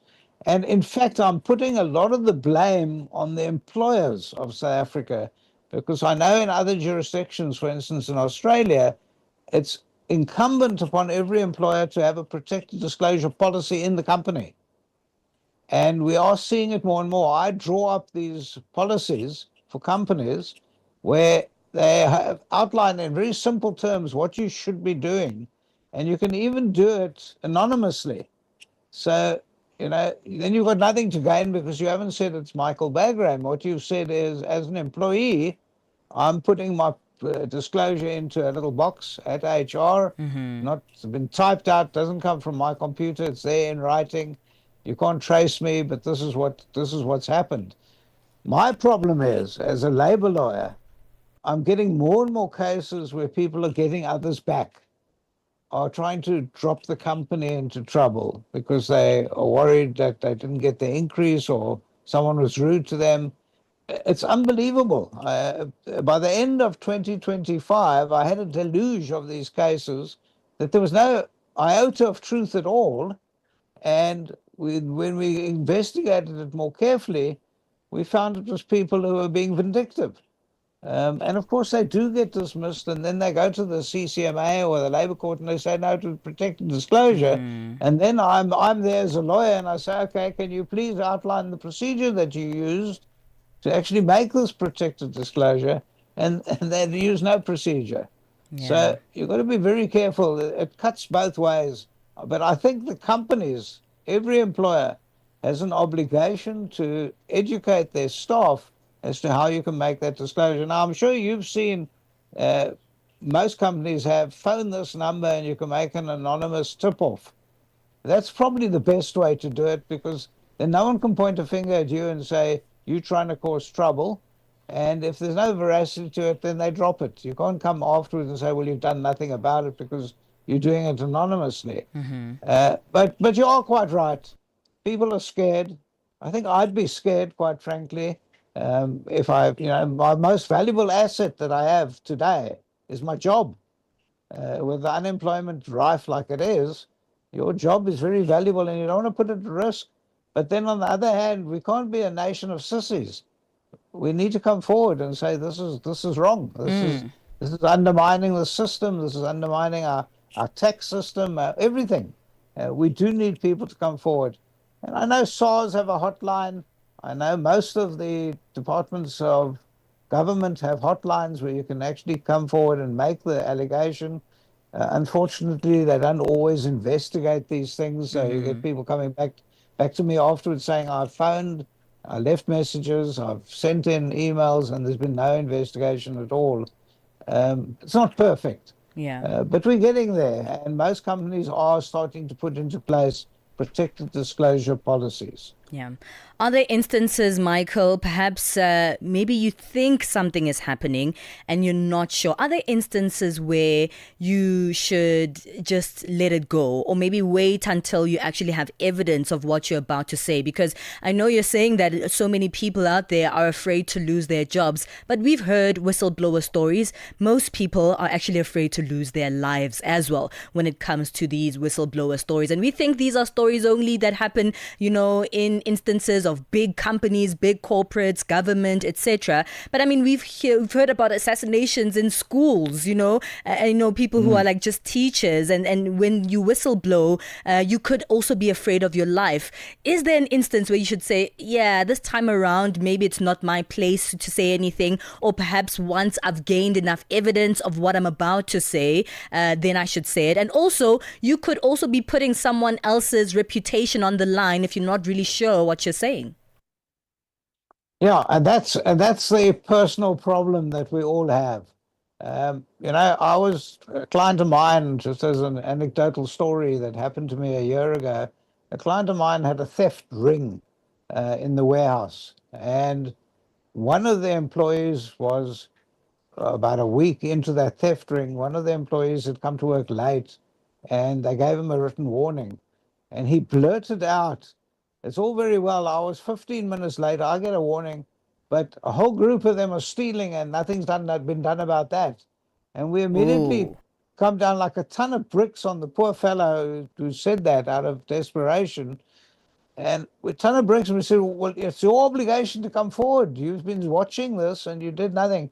And his answer, and a very honest and truthful answer, was, "I'm scared. I said that because I'm so angry now that I got a written warning. I'm the only one in this warehouse that's not stealing." We obviously thanked him very much for doing this, and we've put now a policy in place where people can do it anonymously. And even if you've got a feeling in your water, you don't know, but you've got a feeling in the water, there's something very fishy. Cheryl last week was walking around the office saying that she needed a loan for some bus money, and yesterday she arrived in a brand new car. There's something very fishy about that. You'd like to actually tell management that this is weird. Yeah. What's going on? All right, and Michael. we see that often as well. That's true. We'll leave it there, though. We've run out of time. Thank you so much for your time on this one. I think it's such an important thing. We need more whistleblowers in our society, but we also need more protection for whistleblowers in our societies as well, so that people aren't afraid to come forward with information, and also that people know when is the right time to shush and the right time to actually speak. Thank you so much, Michael, for your time. That's labor law specialist Michael Baygram, helping us understand the whistleblowing dynamics of the workplace. It's 10:30 Central Africa time. Let's get our latest sports news. Sports on Channel Africa. The African perspective.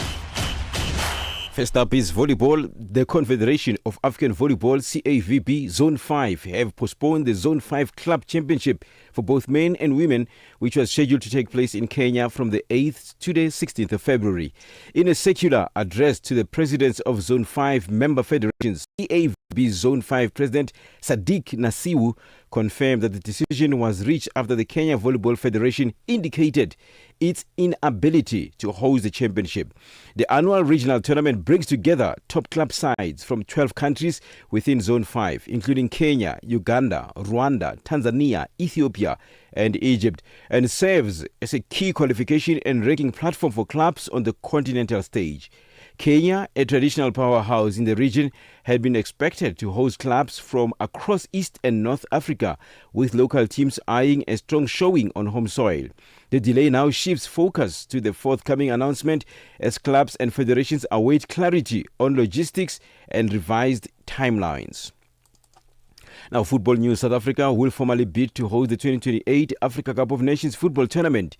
Speaking from Moroccan capital Rabat, Sports Minister Gayton McKenzie said the country is preparing a bid and is looking to invite Namibia and Botswana to join in. The current hosts of the Africa Cup of Nations, Morocco, have raised the bar after hosting a very successful tournament. South Africa hosted the tournament in 1996 and 2013, and Angola played host in 2010. McKenzie says South Africa deserves another 10 to host this world-class event. The time has come when we as South Africans rise, and I can tell you with breaking news, unapologetically, South Africa will be South Africa. Will be putting a bid for the 2028 African Cup of Nations, and we will invite countries like Namibia, countries like Botswana, but it's a South African bid. But because we are neighborly, we want to say to them, form part of our bid. It's now time for Southern Africa. It's our turn. If we let this pass, it will be 2 decades of no hosting of the African Cup of Nations. We have the infrastructure. According to McKenzie, this is part of the Government of National Unity's plan to target international events to boost the country's economy.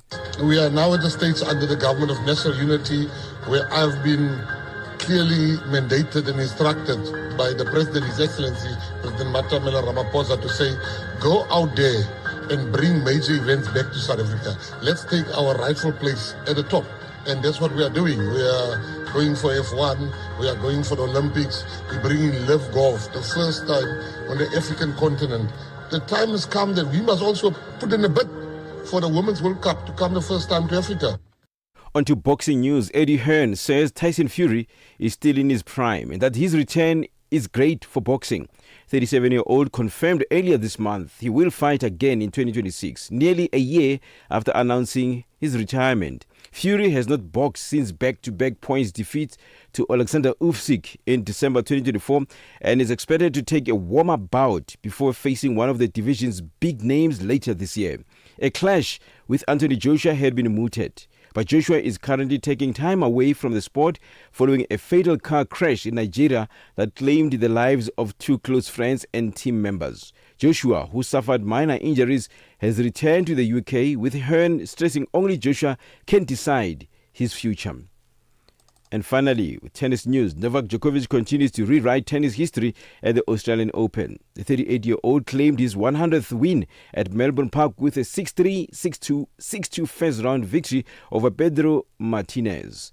Already a record 10-time champion in Australia, Djokovic equaled 2 all-time marks by starting his 21st Australian Open and his 81st Grand Slam tournament. For any sports stories you'd like to share with us, please send an email to newsroom@channelafrica.co.za or call us on +2711 714 4459. This is Channel Africa Sport with me, Figile Lingwati. Sports on Channel Africa. The African perspective. Across Africa, communities rise with the promise of clean water and clean sanitation. The African Union's 2026 theme calls us to action. It's about mobilizing real commitments, securing climate-resilient water and sanitation projects, and ensuring that water becomes a driver of sustainable development and prosperity across the continent. A landmark moment, not only for Africa, but for the global movement for access to safe water for all. Assuring sustainable water availability for every home, every village, every nation. This is the Africa we want. Channel Africa, the African perspective. All right, let's move on and get our latest in business with Nosipho Zuma.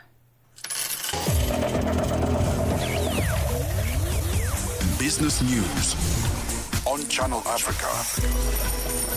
The African perspective. Thank you, Palesa. Good morning. And your business news this hour. Ghana's main mining industry body says the proposed changes to how the country manages tax in reality terms risk deterring investment and slowing output. Reuters reported last week that Africa's top gold producer plans to scrap long-term mining investment stability agreements and double royalties under sweeping reforms. A draft will be expected to go to Parliament by March. Proposes royalties starting at 9% and rising to 12% if gold hits 4,500 per ounce or higher, roughly double the current 3 to 5% range. The changes, which the country's mining regulator said are intended to boost state revenue and crack down on firms abusing the terms of their licenses, mean that stability agreements with Newmont, Anglo Gold Ashanti and Gold will not be renewed. A high-level South African delegation led by Finance Minister Enoch Godongwana has arrived in Swiss town of Davos for the World Economic Forum Annual Meeting 2026. Now, the team is set to showcase South Africa's recent economic gains and court investment at a time of growing global uncertainty. Now, under the theme A Spirit of Dialogue, the 5-day forum brings together global leaders from government, business and civil society, and South Africa intends to play an active and influential role. Managing Director of Reputation First, Tshepo Matseba, outlines some of the economic gains South Africa is highly to highlight to attract investors. I think firstly, being removed from the FATF grey list is a major gain, as it sends a very strong signal to the world that South Africa is improving its systems to fight financial crime and strengthen compliance. That matters because it now builds trust, and trust is the currency in the global economy, especially under the current geopolitical context. Kenya has begun selling a 65% stake in its state oil pipeline company. The East Africa country is seeking to raise $825 million in what would be the country's biggest initial public offering in local currency terms. The sale is part of President William Ruto's drive to divest from state companies. The government is also reducing its stake in telecoms operator Safaricom. U.S. President Donald Trump has said he will 100% follow through on his threats to impose additional tariffs on European countries opposed to his ambitions to take control of Greenland. Asked if he might go further and use force to seize the Arctic territory from Denmark, the president replied no comment. Trump insisted Greenland is key to U.S. security, and European allies have been trying to reassure him they appreciate those concerns. The BBC's Sarah Smith has the details. The big question is, how serious is he about causing a rupture in relations with Europe, damaging, maybe even destroying NATO in order to get his hands on Greenland? Well, often, in order to work out what Donald Trump is going to do, you simply have to listen to what he says. It's just occasionally the way he says it, throwing in, for instance, complaints about not getting the Nobel Peace Prize, make it sound like he's less than serious, when in fact he means exactly what he says. And finally, Japan's Minister for Tourism, Yasushi Kaneko, says more than 42 million foreign visitors came to the country last year, setting a new record. However, in the last few months of the year, the number of Chinese tourists fell sharply. The fall in Chinese visitors was largely the result of a diplomatic spat between the two countries, linked to comments about Taiwan made by the Japanese Prime Minister Sanae Takaichi. Tourism Minister Kaneko explains. The number of visitors from China in December decreased by around 45% compared to the same month the previous year, reaching approximately 330,000. However, the total number of visitors from all countries and regions increased year on year for December, reaching a record high of approximately 3.6 million. Your financial indicators: $1 US in Nigeria is trading at 1,000 naira 419, and Botswana is 13.24. Kenya, the dollar is trading at 128 shilling 305, and in Zambia it's 20 kwacha. The BRICS countries: $1 in Brazil is trading at 5 real 37. Russia is 77 rubles 38. India, it's 90 rupees 86. China, it's 6 yuan 97.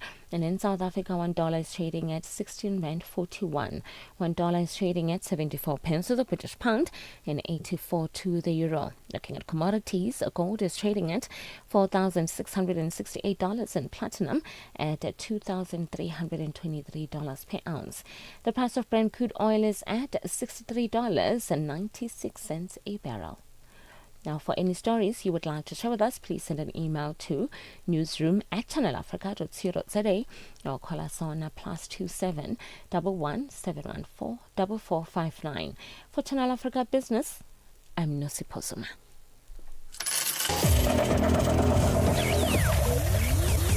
Business news on Channel Africa. The African perspective. Es-tu préoccupé par quelque chose? Es-tu passionné par les questions qui comptent? As-tu une voix qui mérite d'être entendue? Eh bien, nous avons la plateforme parfaite pour toi. Téléphone-nous ou fais-nous un WhatsApp au +27 66 408 87 42 et nous te rappellerons. Sois dans la conversation. Salut Channel Africa, ici Beno le diamant rouge et Binal Sport depuis le Cameroun, le pays des lions. Voilà. Sois dans la conversation. Il ne s'agit pas seulement de parler, mais c'est ta chance d'exprimer ton point de vue, de partager tes opinions et de t'engager avec une communauté qui valorise ton avis. Suivez-nous sur les réseaux sociaux, visitez notre site www.channelafrica.co.za et préparez-vous à partager vos points de vue sur Channel Africa, la perspective africaine. Madapiri bazoshitika. Madapiri bazoshitika. madotolo oposa 1,500 amene amagwira ntchito yaulere mu zipatala zaboma mu dziko la Zambia azanyanyala ntchito lachisanu sabata yammawa ndipo Daniel Shabanda kutambasula nkhaniyi. Madotolo oposa 1,500 amene amagwira ntchito mopanda malipiro apamwezi dziko la Zambia akuyembekezera kuyamba kunyanyala ntchito. Ichi ndi chifukwa chakuti boma lalephera kuwalemba ntchito monga mmene lidawalonjezera. Channel Africa News yalankhulana ndi mkulu wa bungwe la madotolo la Resident Doctors Association of Zambia, Dr. Paul Chiwe. Akugomeza kuti madotolo ambiri amene akugwira ntchito mu zipatala zaboma akugwira ntchito yaulere ndipo ali ndi chiyembekezo chakuti tsiku lina adzalembedwa ntchito ndi boma. Zochitika pa nthawi ya 6 koloko kufikira 7 koloko madzulo. Lolemba mpaka lachisanu ndi Madapiri. The rhythm of Africa. The pulse of the continent. This is Channel Africa, the African perspective. Highly spiritual.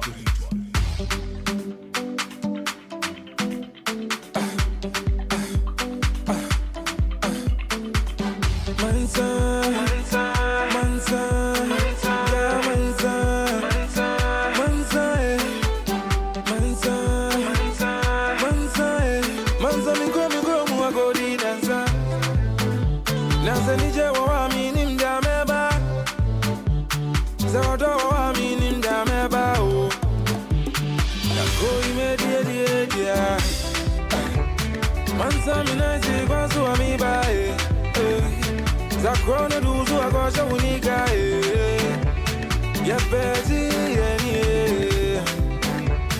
Yepenu mediri Yemza Yemzo Deunamuna yenza Unimuze nije nabae Eko fewe kusu ya fonyi nabra Tani obi ya shakone bia Zame umida Fubia mawasi ya kumie Webi ya bibi Swatura mi ama mi wata mi I'm proud of Zane nije Etinu mumba munza mami Mumbru chini ya nena minte Maumensi ya nunzuna minte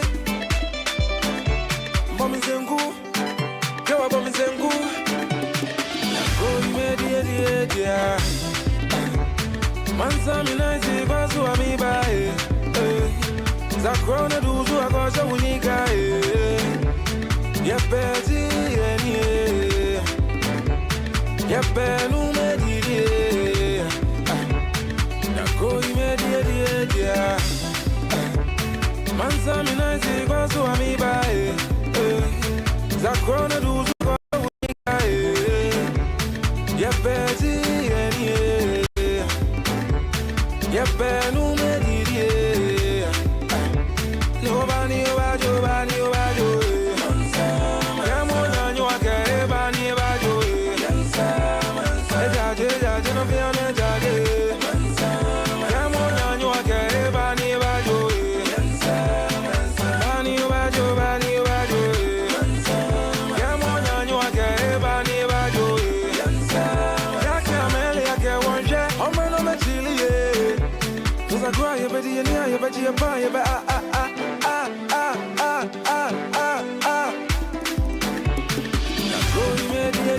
Yeah. Mansa minazi kwa suwa mibae Zakona duzu akosha unika Yepeti enie Yepenu medidie Yakoi medidie Mansa minazi kwa suwa mibae Zakona duzu akosha unika Yepeti enie Yepenu medidie Yobani obajo bani obajo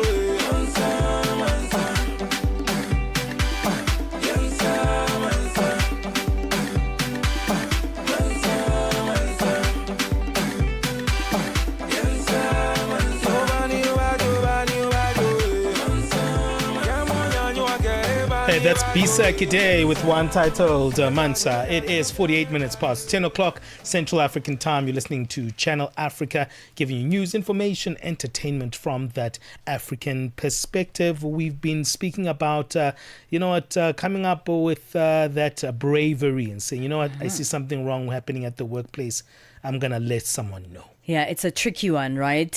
Because number one, you should be sure about, what you're going to say and the information that you have. So number one, you're dealing with someone else's reputation and perhaps your reputation as well.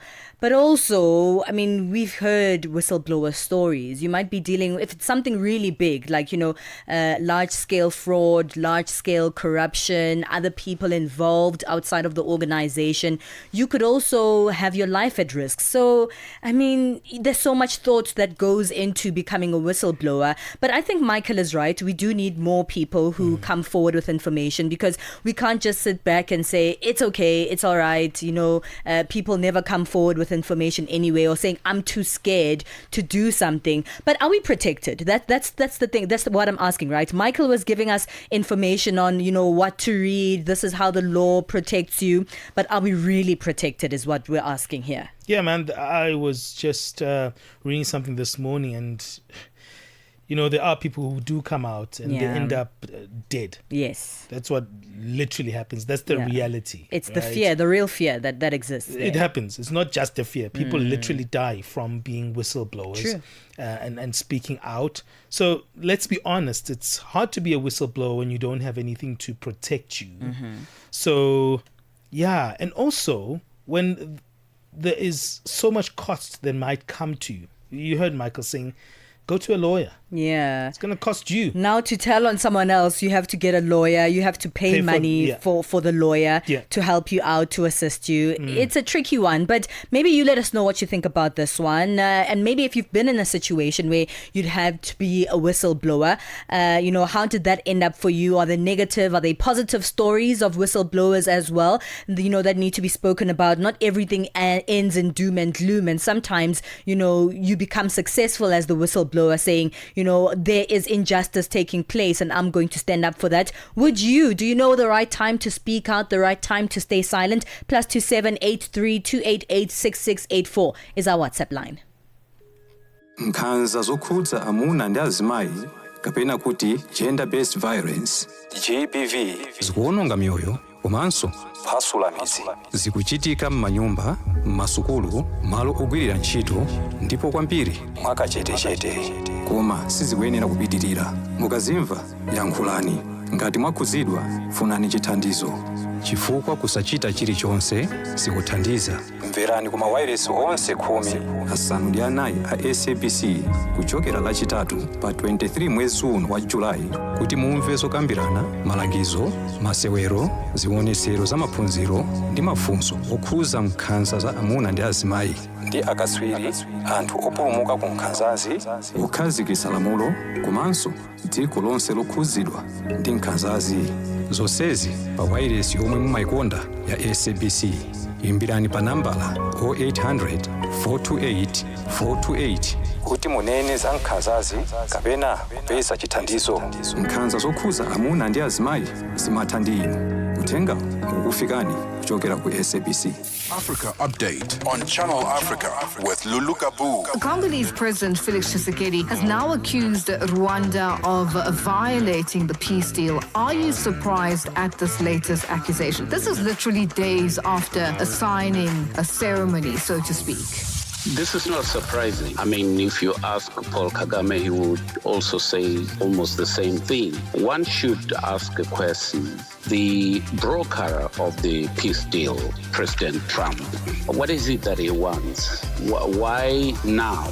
And why is this peace deal being signed in the Americas and not in the Great Lakes? Paul Kagame has never respected Tshisekedi, as often say. Tshisekedi must deal with the problems in his country. He has nothing to do with it. So this peace deal, obviously, when it was signed, one just looked at it and said, this will not last. Kenny Matiba, former journalist. Africa Update with Lulu Kabu, 12 to 1 p.m. Central African Time. No interruptions. Just the music you love on Channel Africa.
Hey, that's the beautiful Malay. You have to see her live to feel her magic. She's a wonderful performer. It's as good as you hear it there. That one is titled Tshimologo. It's 56 minutes past 10 o'clock Central African time. Remember, we do have that number that you can stay in touch with us. Forget the old one. This is the new one, +27 83288 6684. That's where you can get hold of us right here on Channel Africa. What's coming up is that we're going to be looking at how to deal with this particular costly issue. When a child has special needs, the financial planning process is going to be difficult and very complex. How do you navigate that? Chungai Masendeke is going to be speaking to us on that, a certified financial planner and director at IWCP Proventus. And we'll get tips on how we better plan for children with disabilities. The additional costs that have to do at times with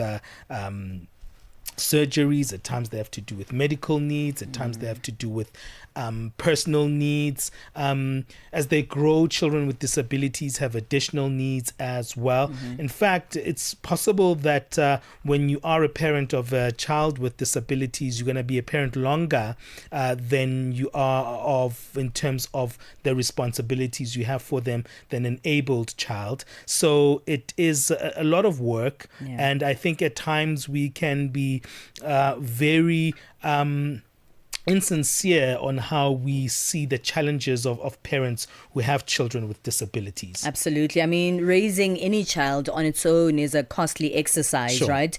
And so if you're going to plan ahead, especially if you have a child who is not able-bodied, who's living with a disability, there are so many costs that are, part of your everyday life.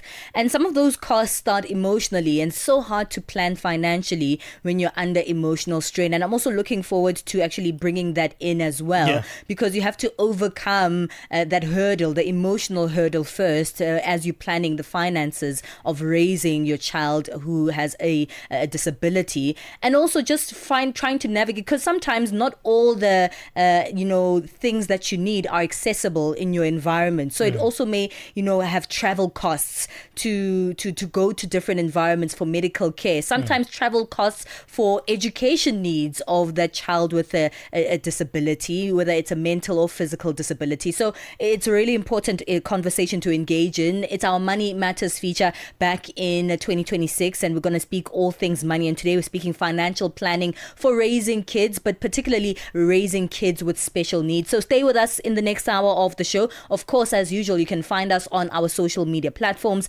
at Channel Africa 1. We are everywhere you are. So it doesn't matter what your favorite platform is, you'll find us there. We are on X, we're on TikTok, we're on Threads, we're on Instagram, we are on YouTube and on Facebook, and we continue to stream live there on YouTube and on Facebook. So go there to our Facebook page, Channel Africa, search there and find us. And of course, our live stream is taking place there, where the status bubble is. You can find us there, but there's also a lot of conversations you can have outside of that. Facebook as well, Channel Africa 1, streaming live for yet another hour of On the Move. Let's move on and get another installment of our news update with Jolane Tulongwebe.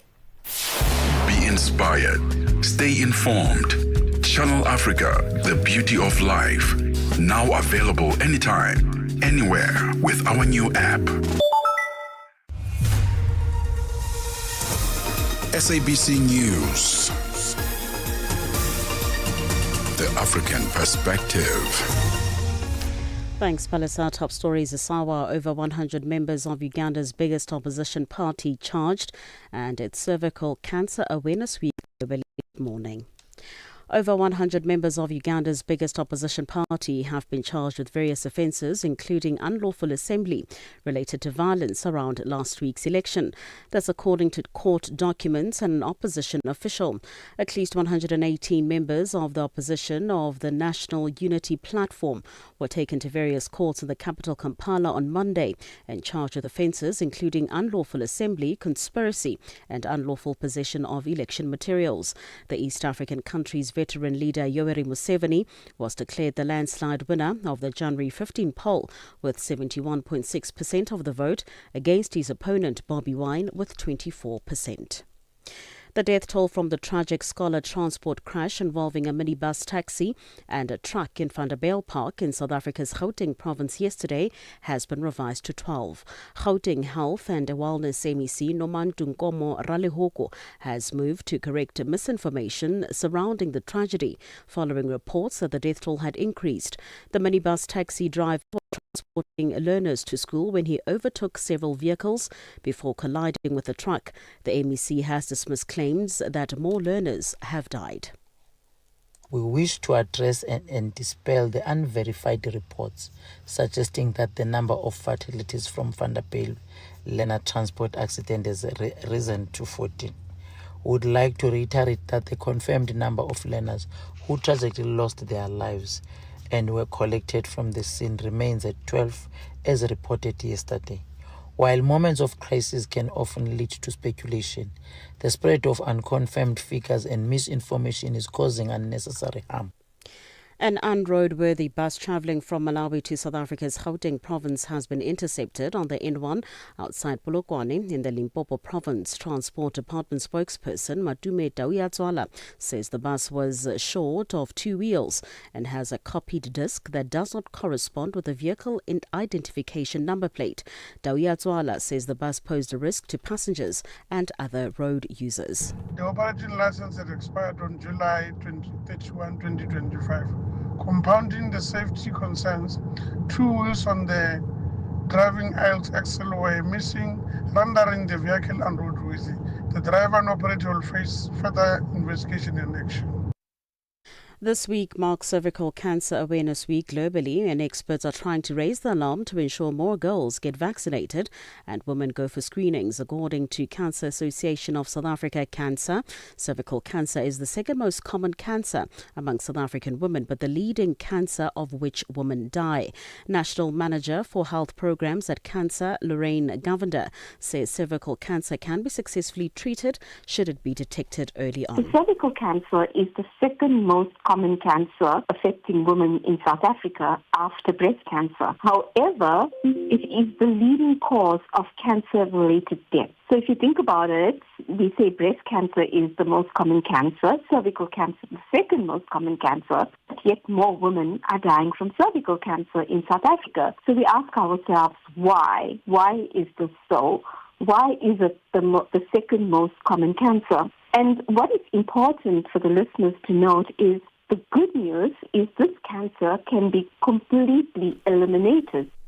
The British government is launching consultations into children's social media use as it considers whether it should introduce an Australian-style age ban for under-16s. Options under consideration will also include tougher enforcement for schools.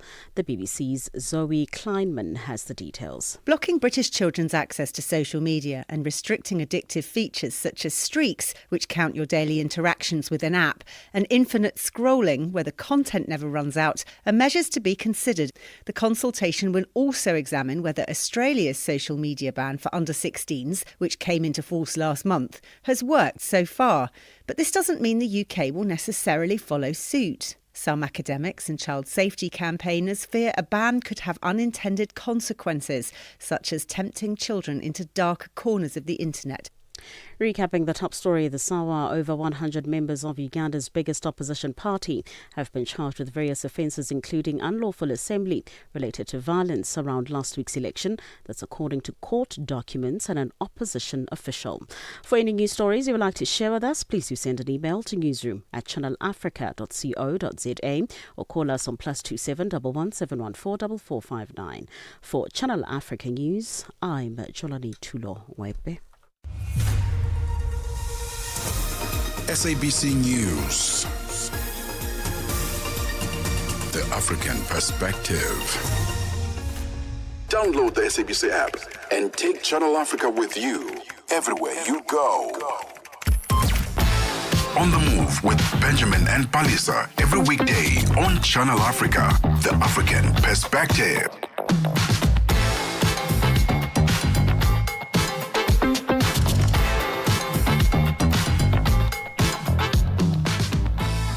All right, money matters are always a bit of a challenge, especially when it comes to the unpredictable costs of children. We're speaking about that, but we're zooming into how can we better plan financially for children living with disabilities today. We know that over time, a long span, probably medical costs are going to be unpredictable there. We know also lifestyle is completely different when you have children with the disabilities that are not only related to the child, but also how you also navigate your life around that child. So we're going to be speaking to Tungai Masendeke to help you on that conversation. Tungai is a certified financial planner.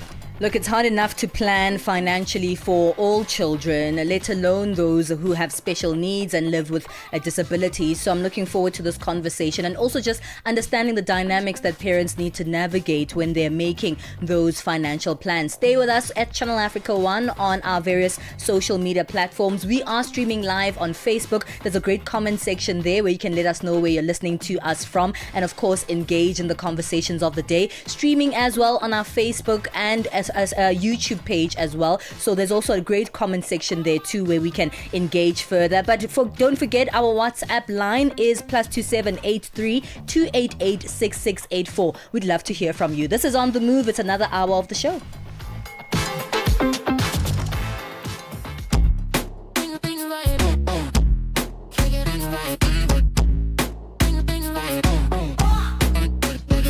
Is it the that I don't give?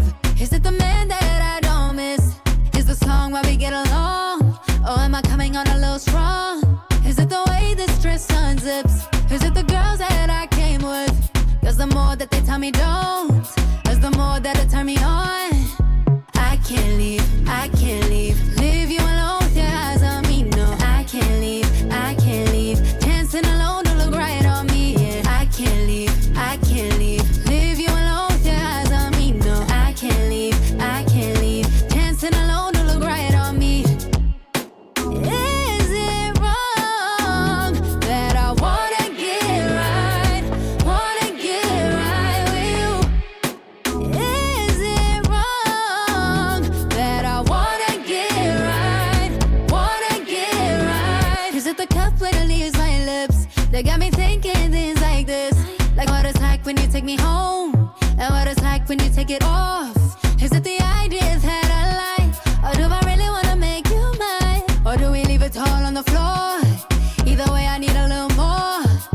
I can't leave, I can't leave. Leave you alone with your eyes on me, no. I can't leave, I can't leave. Dancing alone to look right on me, yeah. I can't leave, I can't leave. Leave you alone with your eyes on me, no. I can't leave, I can't leave. Dancing alone to look right on me. Is it wrong that I wanna get right? Wanna get right with you? Is it wrong that I wanna get right? Wanna get right with you?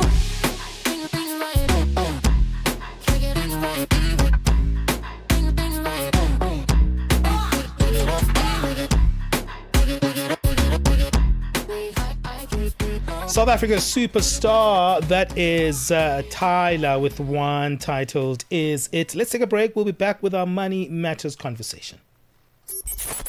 The Upside, taking the African perspective to fresh levels.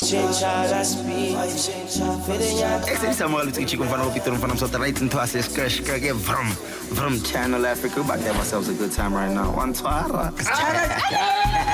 Come on, brother. It's a whole thing. You've partnered up with Focalistic, based on a true story. You know, it's actually crazy for you to put it like that, partnered up. You know, this is someone I look up to from a very long time. 3 years ago, we put out a single, Pele Pele. Yeah. You know, that was my first record with him. This project, based on a true story, the album was so highly anticipated and premeditated on our end, you know, because it's something we constantly, you know, kept on going back and forth about, but we never actioned it. It's actually quite crazy because all of this is happening whilst we are both working on our albums, you know. I'm working on my album 31314 because there's a record, 31314, the interlude, so it's like a prelude to the album, you know. Let me pronounce it properly. Is it 31314? 31314. The Upside, live and real. It's dynamic. Step into the heart of the day on the move with Palesa and Benjamin. Hey, we're speaking all things money right now, and this is an important conversation. Raising any child is costly, but when a child has special needs, the financial plan process looks a little bit different. It has a bit of an added layer. Every diagnosis, prognosis, and expectation around life expectancy shapes the plan. In many cases, the time horizon must extend beyond your own lifetime to include that of your child. Financial planning for a special needs child is therefore both deeply personal and highly specialized. To help us speak on this, Chungai Masendeke is with us, a certified financial planner and director at IWCP Proventus. Thank you, Chungai. Welcome on the show. Thank you so much for having me, Benjamin. This is an excellent topic. You guys just started on a roll. Let's do this. Well, we always have good conversations here on our Money Matters feature, and it's good to have you helping us on this. Financial planning is already complex as an individual when you're on your own, and when you add the layer of children, there's something that is also added as a responsibility there. But, most people don't understand the fact that if you do have a child with disabilities, it doesn't just affect the child's costs, but also your own personal costs that are going to be shaped by the lifestyle you'll be living with that child. You're spot on, Benjamin. So there are a couple of things that I would love to share with our listeners today that I think are so fundamental in planning for your finances, especially when you have a child with special needs. The first one I would say is budgeting, or what we call money management. A lot of people find it fearful. Some people are scared out of their wits to do a money management exercise. But the true reality is this very important exercise allows you to look at your cash inflows relative to your cash outflows. I always tell clients you cannot manage what you can't monitor. So if you're not monitoring how much is coming in every single month, how much you're actually spending, not only in your own household, but when you also consider the requirements for this special child or the child with special needs, all of a sudden your expenditure balloons, because we're looking at a child who's going to need probably therapy, who's going to need caregivers, who's going to need home alterations, who's going to need private caregivers, who's probably going to need additional allocations to school fees. So unless you can consistently assess what the true cost is, you're going to be setting yourself up for failure. So the key thing I want to encourage our listeners is make sure you understand your money. Make sure you have a money management plan. Make sure that you understand what money is coming in, what money is going out. And I guess a key thing that I would also add to that in terms of managing cash flow is having an emergency fund. Just the other day, I was speaking to a client who's got a child with special needs. They had a seizure. They needed to be taken into hospital quite immediately. They didn't have the funding at that point in time. And obviously, January hit them on a different level. So it's important for people to appreciate that when you have a child with a disability or a child with a special need, it cannot be business as usual. You need a healthy emergency fund, and you need to make sure that you've got reserves that are readily available to ensure that if life happens and if you experience an unforeseen emergency, you are financially prepared for it. I'm glad that you spoke about the emergency fund, because children in general are walking emergencies. Anything can happen, right? I mean, even able-bodied children or children without special needs, anything can happen at any moment. Now you have to be rushing to the hospital, rush to this, rush to that. But when you have a child with special needs, those emergencies can happen more often and more frequently than you require. So you're saying we should be planning and know which money comes in and comes out. But how do you know which money comes out when you never know when an emergency situation can take place? How do you plan for more emergencies than not? Great question. And this, I think, also takes me to my second important point of ensuring you've got appropriate medical aid and the right kind of insurances. So if you've got a good medical aid plan, the history of your claims should be readily accessible, which again helps you to monitor and then manage the process, or at least plan a little bit better. So if you've got medical aid, I definitely implore you, make sure you've got gap cover as well. Because what will happen is if your in-hospital expenses run away from you because the specialists are charging 10 times the medical aid rates or 4 times the medical aid rate, to make sure that you've got that gap cover to allow you to allow a buffer for in-hospital expenses.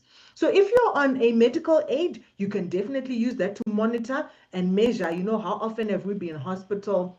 How often do we need consultations? Yeah. How often do we need to go to therapy, etc.? But if you aren't on medical aid, please make sure you get onto it. But then you'll have to do a manual process of ensuring that you continuously monitor how often did we go, how much did it cost. And just as a rule of thumb, for a person who has got ordinary circumstances, we normally suggest that you have at least an emergency fund of 3 months worth of your expenses. But if you've got a child with disabilities or special needs, we say try and aim for an emergency fund worth at least 6 to 9 months of your monthly expenses. Mm-hmm. Let's talk about that saving buffer, right, that you could need and how to structure it. Because that's usually a challenge for many families. What do you take as a percentage from your salary? How do you work that out structurally?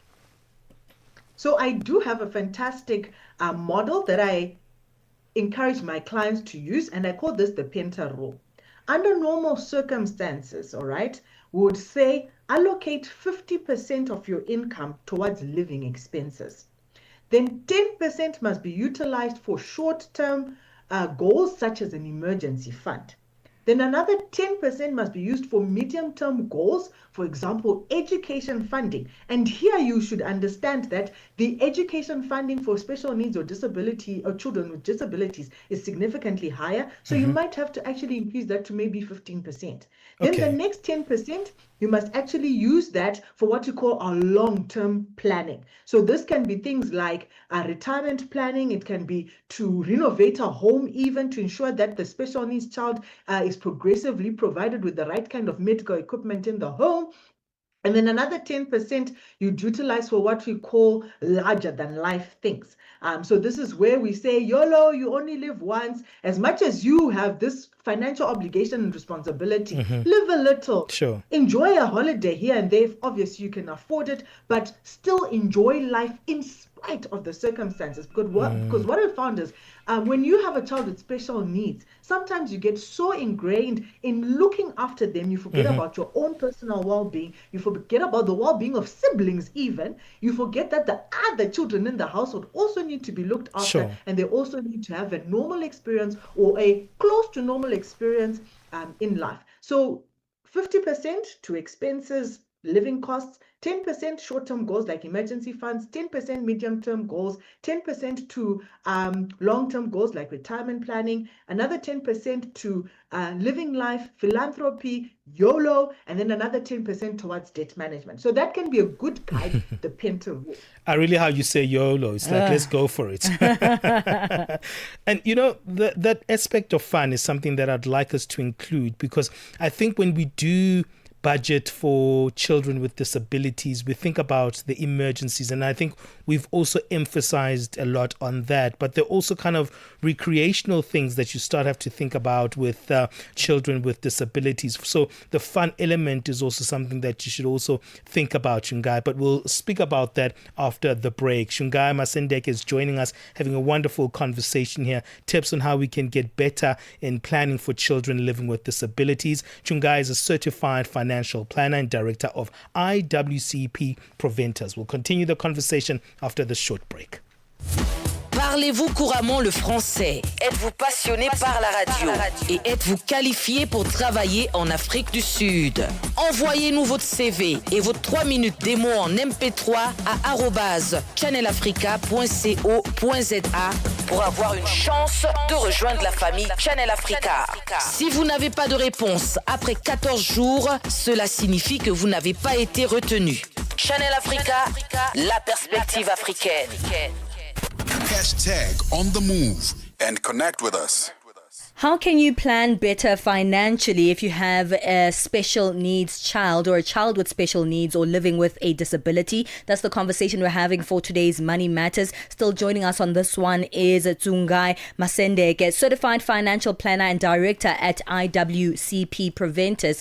Tsungai, you spoke a little bit about, adding the budget and making it broad, making sure that there are other things that can be taken care of. Particularly, I want to bring in another factor, right? You have a child who has special needs, but you have other children as well, able-bodied children. And it's so easy to take, the majority of the budget, think about the schooling that, your special needs child will be going to, the transportation, their medical care, but you also need to care for these other children. And not forgetting, you have to care for yourself as well. When you are creating these budgets and creating these systems, how do you assure that nobody is left behind within your finances, you included, not left behind as well? I love your question. And the one thing I always do with my clients is I'm a stickler for details. So I have a line item for everything that money has to be allocated to. And the reason why I emphasize this important point is because you realize that it's the small holes that can sink a ship. Is that small unaccounted for expense that can eventually cause your entire financial plan or even your monthly income to then just get swept away. So it's important that you itemize each and every one of the expenses you could anticipate. So for example, if it's therapy for the child, it's there. It's a line item in your money management exercise. If it's pure swimming, you put it in there as a line item. If it's birthday gifts for the children when they go with their friends, put it in there as a line item. And I think this actually helps you to become conscientious of the allocations as well, to say, okay, I think I might be putting in a little bit more for my special needs child. Let me try to be a bit fairer as a parent and allocate more maybe to leisure or fun for the other children. So be a stickler for detail, have an itemized budget or money management exercise. And I think when we're talking about, looking at money coming in, there is a special grant that parents with children with disabilities can also apply for. So that again, it's not only you trying to stretch your money, you also get a little bit of help from the government to ensure that you also provide for all the children that you might have. So there is a special tax deduction. You'd have to complete what you call an ITR-DD form, and it has to be completed by a registered medical practitioner. And this 2,000 odd can also help alleviate the financial constraints to help you whilst you're doing that budgeting or money management exercise. All right, this is so important, the things that you're highlighting. And you spoke a little bit about fun there. And when we speak about children living with disabilities, we always look at the stressful areas or maybe the challenges and the difficulties. But there's also that element of fun that every child has to have. And that also needs to be budgeted for. But maybe you can make that an inclusive experience for every child instead of separating the costs. Maybe do activities that also the child with the disability can engage in instead of separating the fun with the child with the disability. Great suggestion there. And I think one thing I've also come to experience is as much as there is a child with a special need, they can also be included in the activities in the family so that they don't feel like they're separate from everyone else or that they cannot be included. But it also helps the other children become more compassionate, become caring, become patient, and be more loving, because all of a sudden you're including everyone and we have to grow together. I love that. Just as a way also to self-care, I think parents who have children with disabilities forget that aspect of also budgeting for themselves. Taking care of children with disabilities is not easy. So also that additional costs can be managed, but you have to be clever about it, don't you? You have to be clever with it. And I think another clever thing that I want to emphasize that our parents with children with special needs need to be mindful of is around risk management and estate planning. Please. Okay. Only 3 out of every 10 parents in South Africa currently have a will. It's a huge and gross negligent aspect of your financial plan if you don't have a will and you have got a child with special needs. It should actually be put into law that it is illegal. Because when you pass away, you knew the child's schedule, you understood what sort of medication they needed, how many hospital visits, etc. Okay. You pass away without a will, you haven't nominated an appropriate guardian, there's no trustee, what's supposed to happen? So it's important that as much as, yes, we look at now, it's important for us to also plan for our future. Look for guardians that would know the child, understand what they need, they have the patience, to also look after them. And you make provision for it. If a child is disabled and they're probably never going to become financially independent, plan for that. Ensure you've got enough life cover. If you pass away, there a couple of good companies that have got an insurance policy that enables your child's education to be paid in full up until maybe they finish their first degree. And if you've got a child with disabilities, that premium is even increased to 150% of what would be considered for a normal child. So put in place those risk mitigation processes to make sure that if you're no longer available to look after your child, you've put in appropriate measures to ensure that those taking over will not be stranded. The other important thing I also want to emphasize in the estate planning is making sure that you also include what we call a special trust for children with special needs. So what a special trust does is, if you pass away, instead of nominating this child with the disabilities as a beneficiary, and they're probably incapacitated in looking after the wealth anyway, you actually appoint a trustee, but the tax benefits of a special trust enable the sustainability of the money, the funds, the resources, the assets you're leaving for this child with special needs. So it's quite key. Please, please, please, I beg you, can we do the right thing? Yes, it's important to be in the moment, to live for now, but also let's be smart and plan for death. I love that, Sungai. It's such important conversations that we're having because, there's so many people out there who are not really sure how to manage their finances in general. And even more so if you have, a child with special needs in the family that may require much more planning than usual. Well, we'll leave it there. Let us know where we can go to find you online. And of course, I think more than anything, it's important if we don't have the, resources to understand how to navigate or how to implement some of the advice you gave us today, that we can be in search of a financial planner who can take us through and hold our hand step by step. If that is you, let us know where we can find you.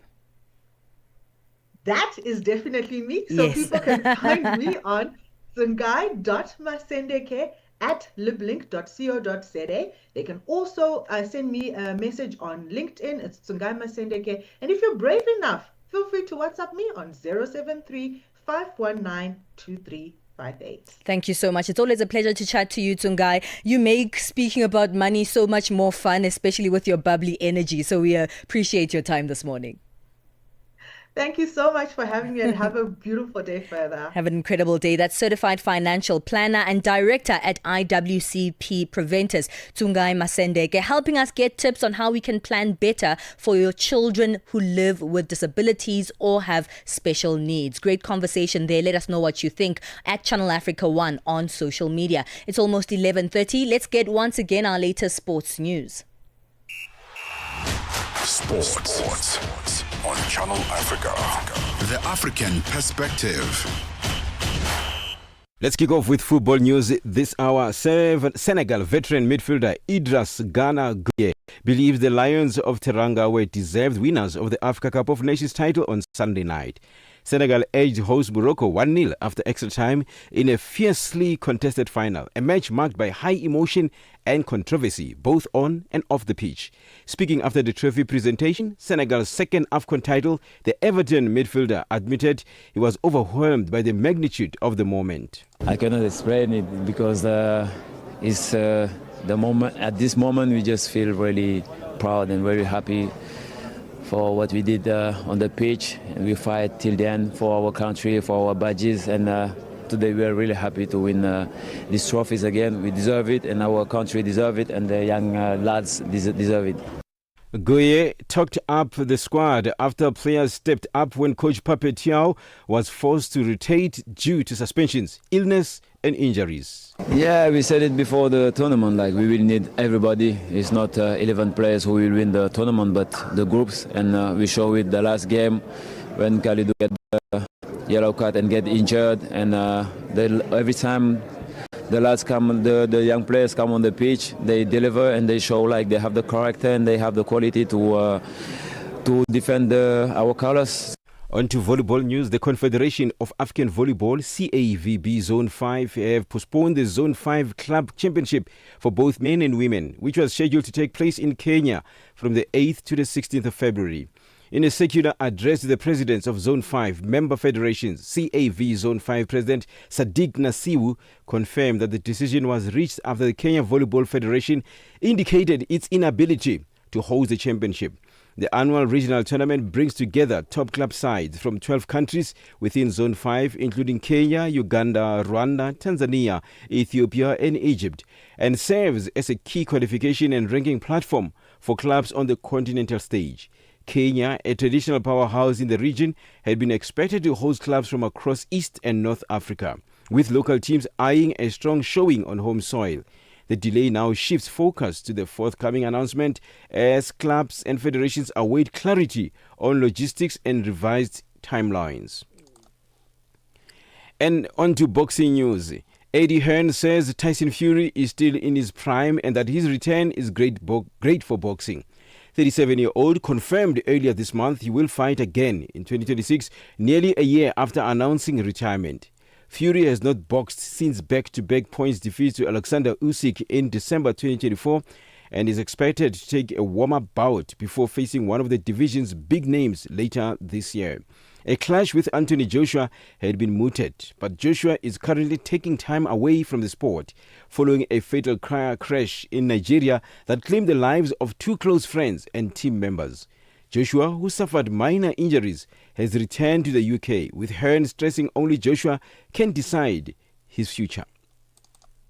And finally, with tennis news, Novak Djokovic continues to rewrite tennis history at the Australian Open. The 38-year-old claimed his 100th win at Melbourne Park with a 6-3, 6-2, 6-2 first-round victory over Pedro Martinez. Already a record 10-time champion in Australia, Djokovic equaled two all-time marks by starting his 21st Australian Open and his 81st Grand Slam tournament. He becomes the first man to record 100th or more match wins at three different majors, adding another milestone to his 24 Grand Slam titles. And we end with world number 2 Iga Swiatek overcame a stern test to reach the second round of the Australian Open. The Polish star battled past Chinese qualifier Yuan Yue 7-6, 5, 6-3 on Monday night, despite struggling for rhythm and committing 35 unforced errors. Swiatek, who owns 4 French Open titles, the 2022 US Open and last year's Wimbledon crown, is chasing her first Melbourne title to complete a career Grand Slam. She rallied from 5-3 down in the opening set, broke back and held her nerve in the tie break before closing out the match. Swiatek now faces Czech player Mary Boskova in round 2. For any sports stories you'd like to share with us, please send an email to newsroom@channelafrica.co.za or call us on +2711 714 4459. This is Channel Africa Sport with me, Fidel Ngwati. Sports on Channel Africa. The African perspective. We are on Open Views Audio Bouquet. Channel 628. Let's just do it. Your life just got easier. Get the Channel Africa app and take us wherever you go. Catch the latest news, enjoy your favorite shows, stream the music you love, and stay connected to the continent. All in one spot, right in your pocket. Simple, quick, and always with you. The Channel Africa app. Download it now on iOS and Android. Thank you, Figile. Let's move on now to our business news. Business news on Channel Africa. The African perspective. Good morning, I'm Nosipho Zuma. In your business news this hour, world leaders in government, business and civil society are meeting in Davos, Switzerland for this week's annual meeting being held under the theme, A Spirit of Dialogue. Now, Team South Africa, led by Finance Minister Noko Dongwana, says the message they are taking to the world at this year's summit is more positive than last year. Brand SA chairperson Ibeling Silele is in Davos for the World Economic Forum and speaks of the Team South Africa's mission. We are here to simply tell the world that we came here last year. We communicated where we are with regards to our national reforms. We are here this year to share the status of where we are, the good progress that we have made, and most importantly, to have proof points, particularly around infrastructure. As you know, and you might have noticed, the progress that Transnet is making. Also, Minister of Electricity is here with us. With the ESCOM team, they're also going to be talking about the reforms, the progress that they have made, and of course are busy meeting with investors. Malawi's energy regulator has hiked the price of petrol and diesel for the second time in 4 months to prevent fuel shortages and preserve scarce foreign exchange. Petrol has been hiked by almost 42% to $2.90 per litre, while diesel was increased by about 41% to just over $2.80 per litre. President Peter Mutharika, who returned to power last year, is trying to turn around the economic fortunes of the country. Ghana's main mining industry body says the proposed changes to how the country manages tax and royalty terms risk deterring investment and slowing output. Reuters reported last week that Africa's top gold producer plans to scrap long-term mining investment stability agreements and double royalties under sweeping reforms.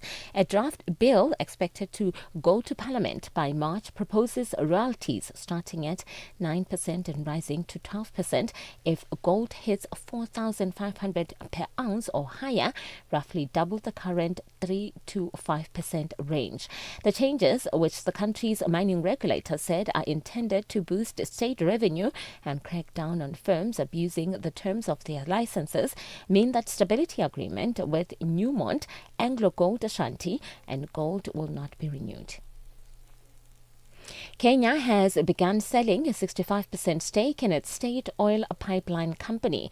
The East Africa country is seeking to raise $825 million in what would be the country's biggest initial public offering in local currency terms. Now, the sale is part of President William Ruto's drive to divest from state companies. The government is also reducing its stake in telecoms operator Safaricom. Japan's Minister for Tourism Yasushi Kaneko says more than 42 million foreign visitors came to the country last year, setting a new record. However, in the last few months of the year, the number of Chinese tourists fell sharply. The fall in Chinese visitors was largely the result of a diplomatic spat between the two countries, linked to comments about Taiwan made by the Japanese Prime Minister Sanai Takaichi. Tourism Minister Kaneko explains. The number of visitors from China in December decreased by around 45% compared to the same month the previous year, reaching approximately 330,000. However, the total number of visitors from all countries and regions increased year on year for December, reaching a record high of approximately 3.6 million. Your financial indicators: $1 US in Nigeria is trading at 1,000 naira 419, and Botswana is 13 pula 24. Kenya, the dollar is trading at 128 shilling 305, and in Zambia it's 20 kwacha The BRICS countries, $1 in Brazil is trading at 5 Rel 37. Russia is 77 rubles 38. India it's 90 rupees 86. China at 6 yuan 97. And in South Africa, $1 is trading at 16 rand 41. $1 is trading at 74 pence to the British pound and 84 to the euro. Looking at commodities, gold is trading at $4,668 and platinum at $2,323 per ounce. And the price of Brent crude oil is at $63.96 a barrel. Now, for any stories you would like to share with us, please send an email to newsroom@channelafrica.co.za or call us on +27 11 714 4459. For Channel Africa Business, I'm Nosipho Zuma.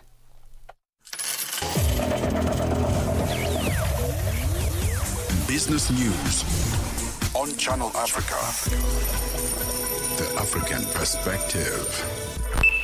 The whole population of Africa has been shocked to the depth of its soul. For 60 years, Channel Africa has been the voice that connects the continent, telling our stories and sharing our vision with the world. This year, we mark 6 decades of broadcast excellence. 60 years of stories, sound, and connection. 6 years of African conversations that matter. This is 60 years of broadcast excellence. Rooted in Africa's heartbeat and looking boldly into the future. Join Channel Africa as we celebrate 60 years of broadcasting. Still strong, still vibrant, and still giving you the African perspective. Channel Africa. Darubini ya Afrika na I am Henry Shakif. Tumeona chapisho mapema hii leo ya kwamba Wizara ya Mambo ya Nje ya nchini Marekani imesema inapitia upya uhusiano wake na nchi ya Tanzania. Pengine taarifa hii imepokelewaje na wananchi wa Tanzania? Cha kwanza tumeiona taarifa ambayo imetoka hii leo. Sisi kwetu taarifa hii haikutushangaza wala haikutushtua kwa sababu tulishaona taarifa kama hiyo imetoka kwenye ubalozi wa Marekani nchini Tanzania, ikiwa imetolewa na Bwana Tom Pigot. Umezungumza kwa kina kabisa. Haya ni malalamiko ambayo yamekuwa yakijitokeza mara kwa mara. Unadhani sasa je, wana hoja ya msingi? Unauliza maswali mazuri sana na maswali ya tafakari. Maswali ambayo hayawezi kujibiwa kwa dakika moja au kwa siku moja. Ni maswali yanayohitaji tafiti, yanayohitaji kusoma. Darubini ya Afrika kila Jumatatu hadi Ijumaa kuanzia saa 11 kamili hadi saa 12 kamili jioni majira ya Afrika ya Kati. Moving to a world of African music. This is Channel Africa. Military touch.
When you call me daddy, oh, my wife from this angle.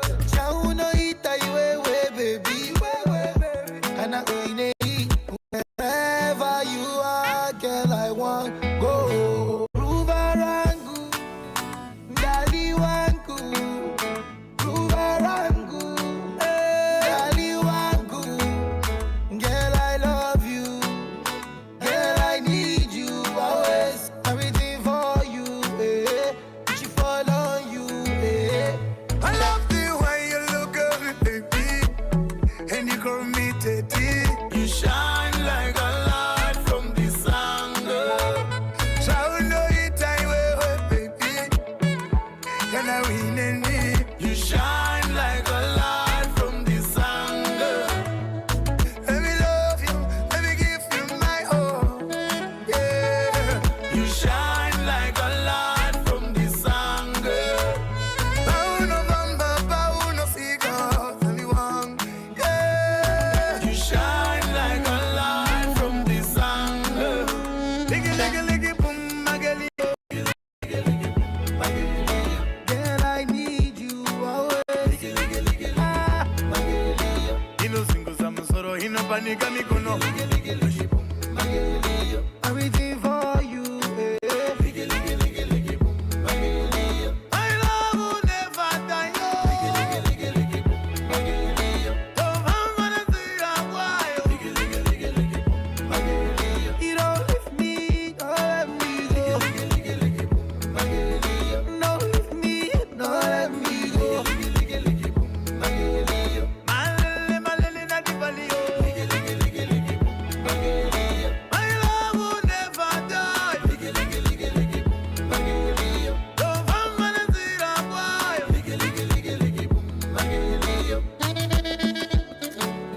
No time to waste. Be on the move with Benjamin Moshatama and Palesa. Vile Kapachi mai chupako Ai Casablanca nikata matofia Mami Kama tinja sasa You see this life I dey live, I dey try to get jayela. Hold on, no. In everything way I do, I dey try satisfy my soul. Hold on, no. When you see from my cup, did you play me the congas? Hold on, no. Call your girls and your guys, all of them. I'ma tell them say I am hold on, no. Because no sleeping tonight. No sleep.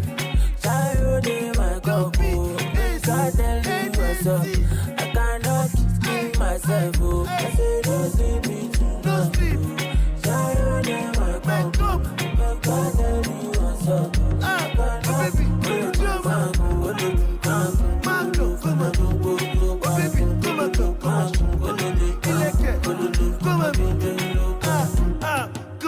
if I no tire you happy, that we never do you happy. You just see poor man we get party. You go pray me collect be like that happy. Musa shake that from Galapi. Now which man they get party? Once I the one more repeat and one see. Can you see the one everyone lot to see one make them they couple last. Make them they call your name. How many shayo you feel bad? Charlie, make we use your name. Say, check a man, tika tika tika. Got the party, all of my body want to go jetty jetty. You go fresh, you go confirm, say when you tell us, you go enjoy. Because no sleeping tonight. No sleep. Child in my cup, make I tell you what's up. I cannot keep myself, I say no sleeping tonight. Child in my cup, make I tell you what's up.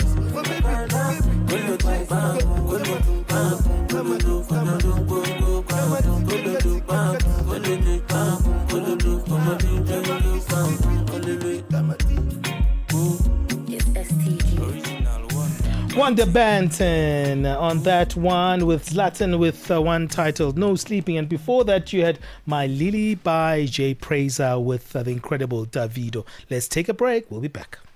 Africa, voici Abedi. Oui, c'est moi. Abedi est un passionné de musique dans l'âme. Il a un goût pour toutes sortes de musique et passe ses journées à écouter Channel Africa. J'aime beaucoup la musique africaine. Ok. Devinez quoi?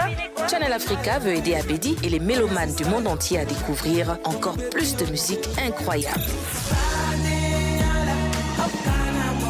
C'est pourquoi Channel Africa appelle les artistes africains à soumettre leur musique. Chers artistes, n'oubliez pas de nous fournir toutes vos informations pertinentes à l'email adresse musique@channelafrica.co.za. Les soumissions sont votre chance d'être entendues, mais elles ne garantissent pas une playlist. Toutes les soumissions seront soigneusement examinées pour voir si elles répondent aux exigences de notre station. Channel Africa, la perspective africaine. Conversations are happening, and Channel Africa is at the heart of them. We tell the African story with clarity, pride, and purpose, reaching audiences that matter to your brand. Partner with us and connect your business with listeners across borders in multiple languages and markets. For partnership opportunities, sponsorship, or sales, email us at partnership@channelafrica.co.za. Channel Africa, the African perspective. Benjamin Moshatama and Palesa on the move. All right, it's time for us to almost get out of here. Lulu is joining us right now to let us know what's coming up on the Africa Update. Hey, Lulu. Hello. Morning. Hey, good. Super good. Yeah. Do you know, McBride is in the hot seat today. Okay. Yeah, the Parliament Ad Hoc Committee. It's going to be a very interesting one.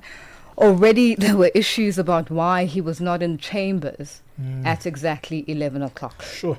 So, a lot to unpack on that front. And then also a number of big stories. The flooding continues in Mozambique. We're going to be speaking about with regards to displacements and what the government is doing and humanitarian organizations stepping up to the table, as well as at least 118 members of Uganda's opposition party, that's the NUP, have been charged with various offences. Yesterday, we attempted to speak to one of the leaders of the NUP, and unfortunately we couldn't because the connection was bad. But there's a lot to unpack on that front because they're not happy. There was a protest action here in South Africa at the Ugandan embassy. Michael Mbewe was on the ground, and we want to find out exactly what the issues are that are being brought to the table. And as you heard and saw, President Yoweri Museveni saying that those who try to come up with issues and violent ways of dealing with the election results were going to be dealt with thoroughly. So is this the case? We'll be unpacking all of that and more on Africa Update. All right, that's Lulu Kabu from 12 p.m. until 1 p.m. Central African Time. We're looking forward to all those interesting stories, keeping you updated on what's happening here on the African continent. Before we say goodbye, let's have some music and we'll come back and just say, hey, it's time to go.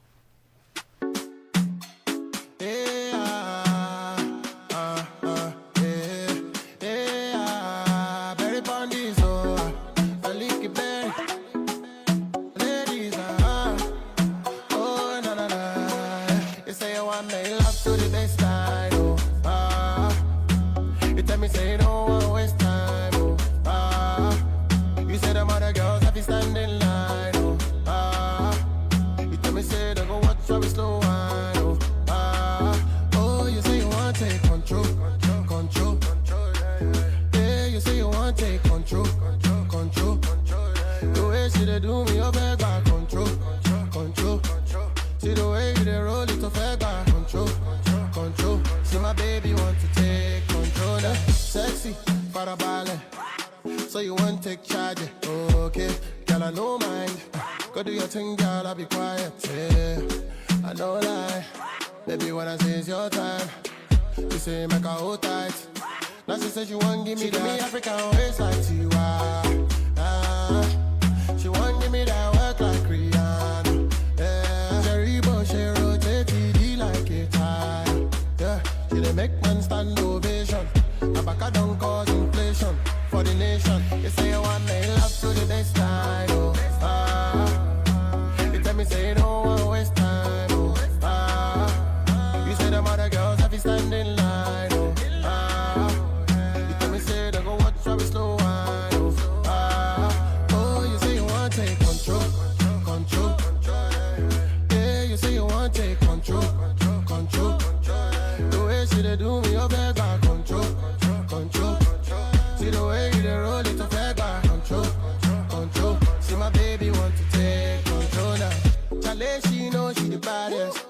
10 over 10, she know it. I don't know how she dey manage. The African thing, she dey roll it.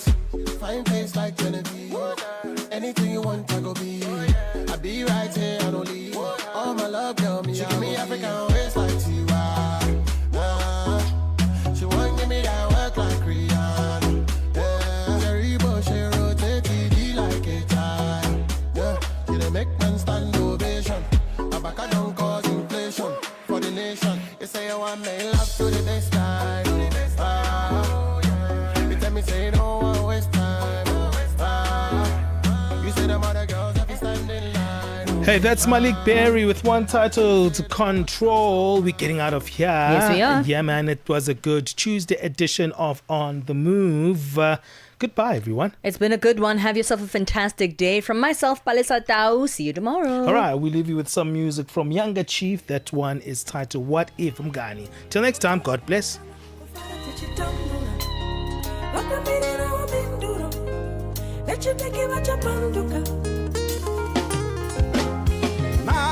Mario, udore Mari, washandura marudzi, kusatya Mwari.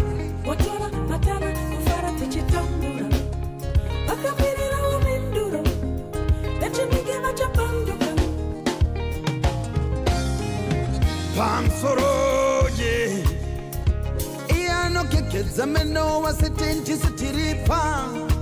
Takazora mafuta yeshuma pamsoro iano kekedza meno wasitenti sitiripa takapinda mudziva nenjuzu pamsoro oshandisa mazwi akatetepa mazwi yakanyorovera usafunga kunyarara kwedu kisu achikete kushandisa mazwi yakatetepa mazwi yakanyorovera kiwe muroi choko zuwa